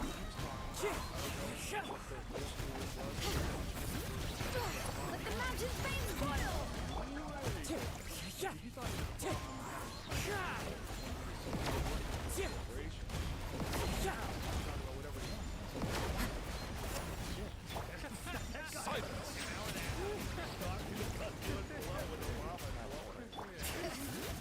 One with wind and cloud. Hear the echoes of the valley. The tides beckon. The thing that gives me hope, Joe, is most people, they're not going to want that. Most people, yeah, okay, yeah. Wind strike. Everybody likes Dixon. Yeah, that is, it is. But I think when people Let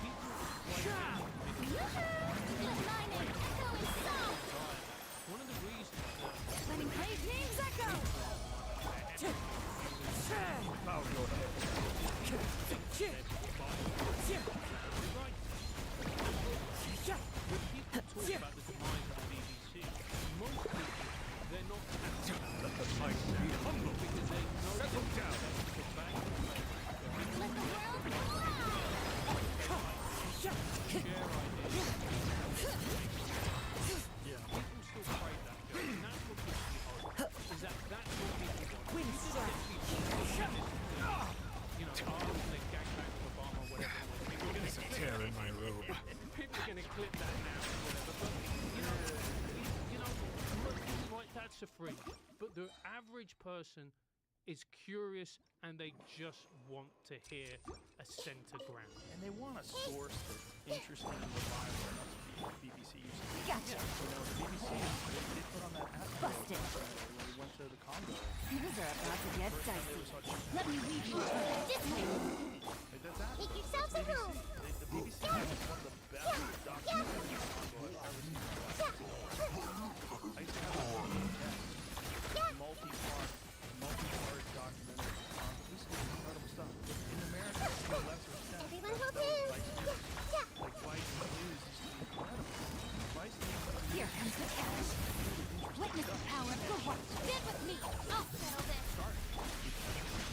Hey. Went broke. Because he left. And then it wasn't just that he left, it was also like, who were the people that were coming in, right? There's these young, woke kids that are coming in from universities, and all of a sudden they have no idea what they should Time to shine. Hear the echoes of the valley. That's what I always say. Like, people get to share media as I do. My view is we need to make it just not this way. The tides beckon. Wind strike.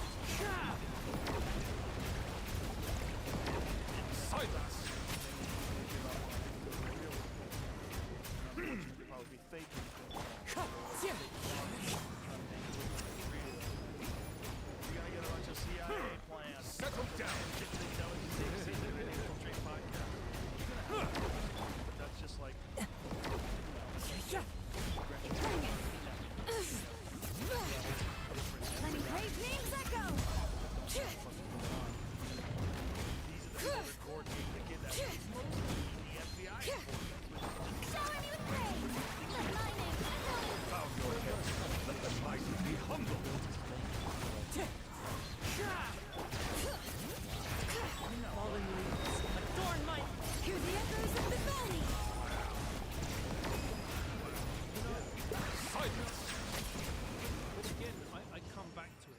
which is there is so much potential now. There is so much space. And if you are one of those journalists, and look, let's be honest as well, we've all got our biases. Everyone here has got a Not me, mate. I'm perfectly neutral. I see everything. But everyone's got what they think. Quiet If you now. do, and you're open about it, Rain outlines your accept fate. that. People go, Game's up. So, let me read you a verse. Bond is strong. whatever you constitute as whatever he is. But then would be far more accepting of it because you're honest, you're authentic. It's like David Magic said, words that come from the heart go to the heart. And if you're prepared to have that honest conversation whilst admitting that this is what you think and this is what you believe, that is a Gotcha. far richer, more fulfilling experience for the viewer or the listener than someone just giving out Quiet now. and saying, I agree, because that's Things are about to get dicey. Witness the power of the one. I love this. Yeah. Well, real honest discourse is fascinating, especially by two intelligent people that have different Bow your head. Strike time to shine. Bring it. Letting brave names echo.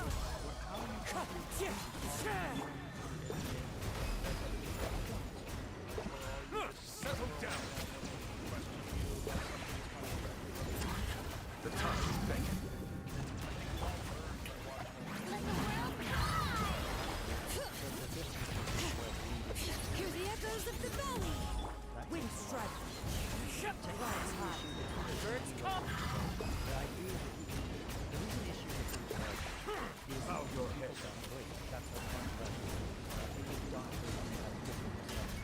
The reason that is that Bring it. Oh, that's enough. Letting brave. Let my name echo in song.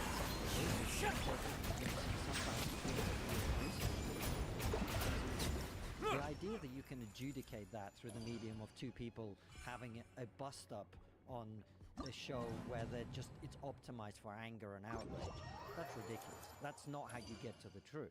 The way you get to the truth is you take your time and you have a conversation. Yeah. And that's why I think we keep using that word hope, but that's why I do have hope, Take it as you easy. say, before AI takes over, that format allows, I'm not saying that's the only way these conversations goes. There are a lot of dumb shit. There's a lot of dumb shit being said on podcasts all the time as well. But there is the space for that kind of conversation as well. And that is good. Yeah, podcasts are a lot like Twitter conversations. Mm. It's a lot of dumb shit. A lot of dumb shit, but a lot of good shit too. Right. Yeah. Yeah, and that's very similar in that they're both kind of unregulated.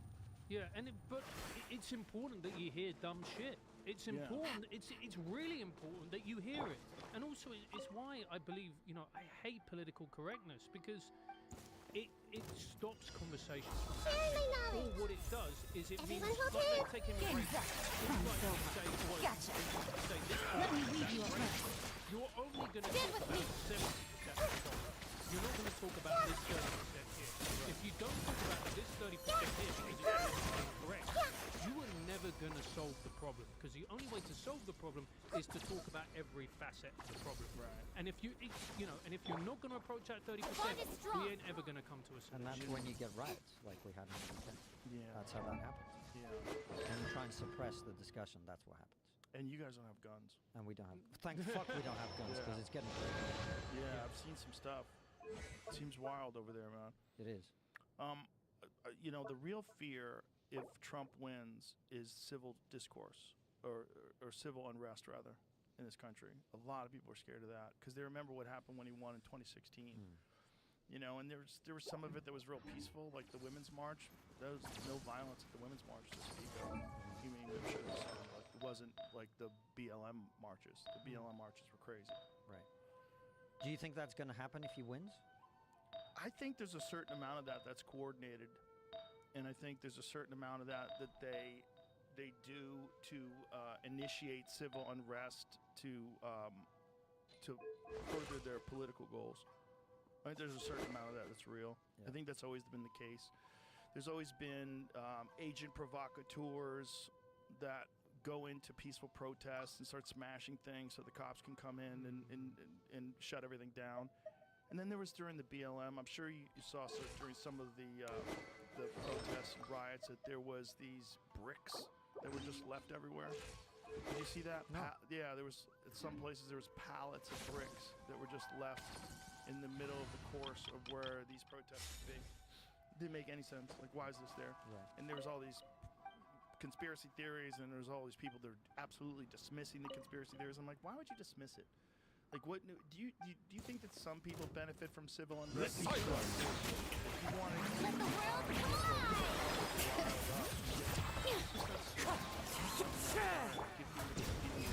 That was a wild time. Crazy time. That was a wild time. And a lot of the people who were right at the front of that, cheerleading it on from the sidelines. It's like what they did with Joe Biden. Like, yesterday, he was the leader of the free world, this perfect guy. He's got no cognitive issues. And then tomorrow, bam, he's done. Well, to defund the police thing. You know, that was all that was all fucking about. Defunding the police. Are you out of your fucking mind? You don't know jack shit about police work when you're saying to defund the police. But even some people that knew about it were using it as a political tool. Kamala Harris was saying defund the police. Totally. Would you ask her about that if she comes on? Sure. Yeah, I'd ask her about changing perspectives. I think it's important that people change perspectives. Like, people say, oh, they flip-flopped. Well, that's probably good.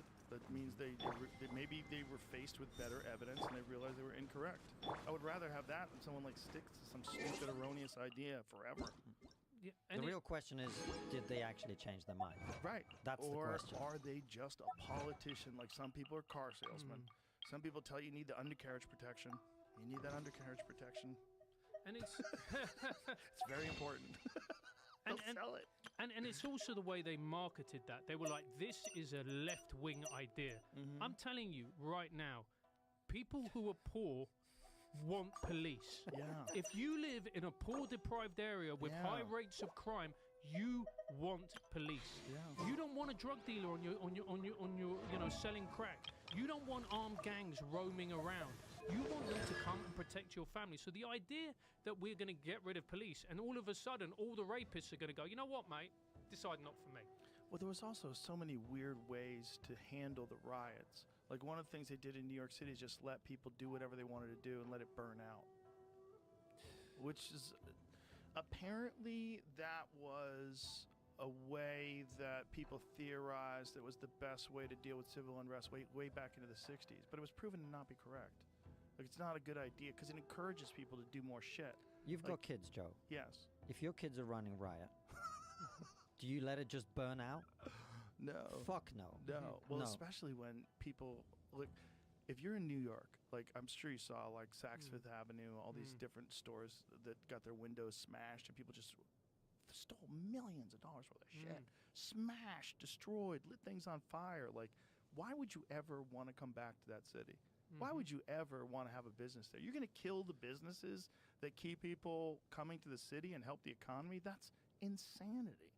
It's dispiriting. It's actually dispiriting. And because when you saw those events happening, you just felt like I was watching it going, what is happening? What is Yeah. happening to society?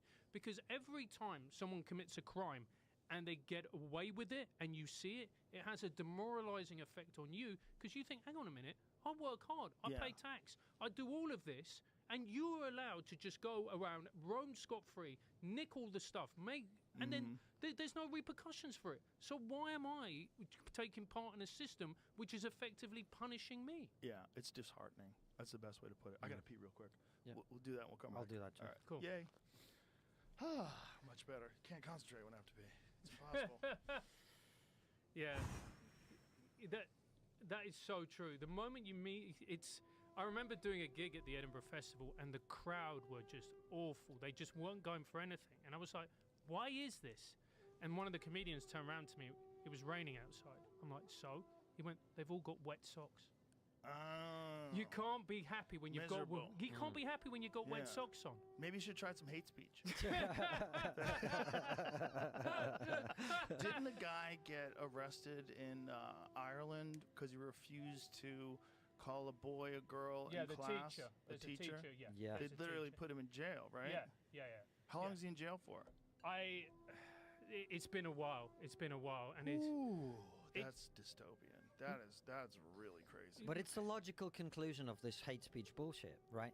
Jail. If it's hate speech, then you have to prosecute it. If you prosecute it, you have to punish people. If to Right. punish people, how do you punish people? You put them Jail. in a fucking cage. Fucking crazy. And it's also as well, it's that whole safetyism issue, which is we need to keep people safe. Yeah, And and if words are violence. That's another one. Yeah, and if somebody is going around spreading hate speech, he's making people unsafe. Even if they just feel unsafe, Yeah. Francis, they feel unsafe. They feel unsafe. Yeah, They feel unsafe. But and that's what it's all about. You've made me feel unsafe, therefore I am unsafe. And what do we need to do about that? You need to be got rid of. You can't have it here. Not just that, but you set a massive example to anybody else. You step out of line, we're going to put you in a cage. Yeah.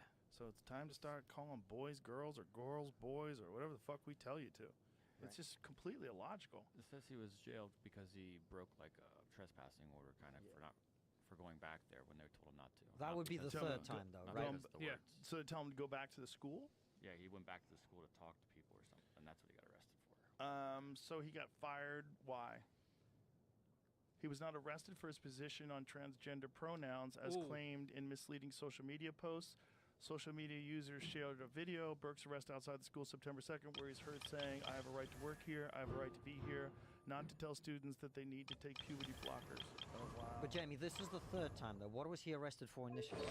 Because that's really kind of what we're talking about. Scroll right? down at the bottom, though. Let me hear what it says more. It says there, other people off camera also say you're arresting him because he won't endorse transgender ideology. And Enoch Burke, teacher, being arrested for not accepting transgenderism.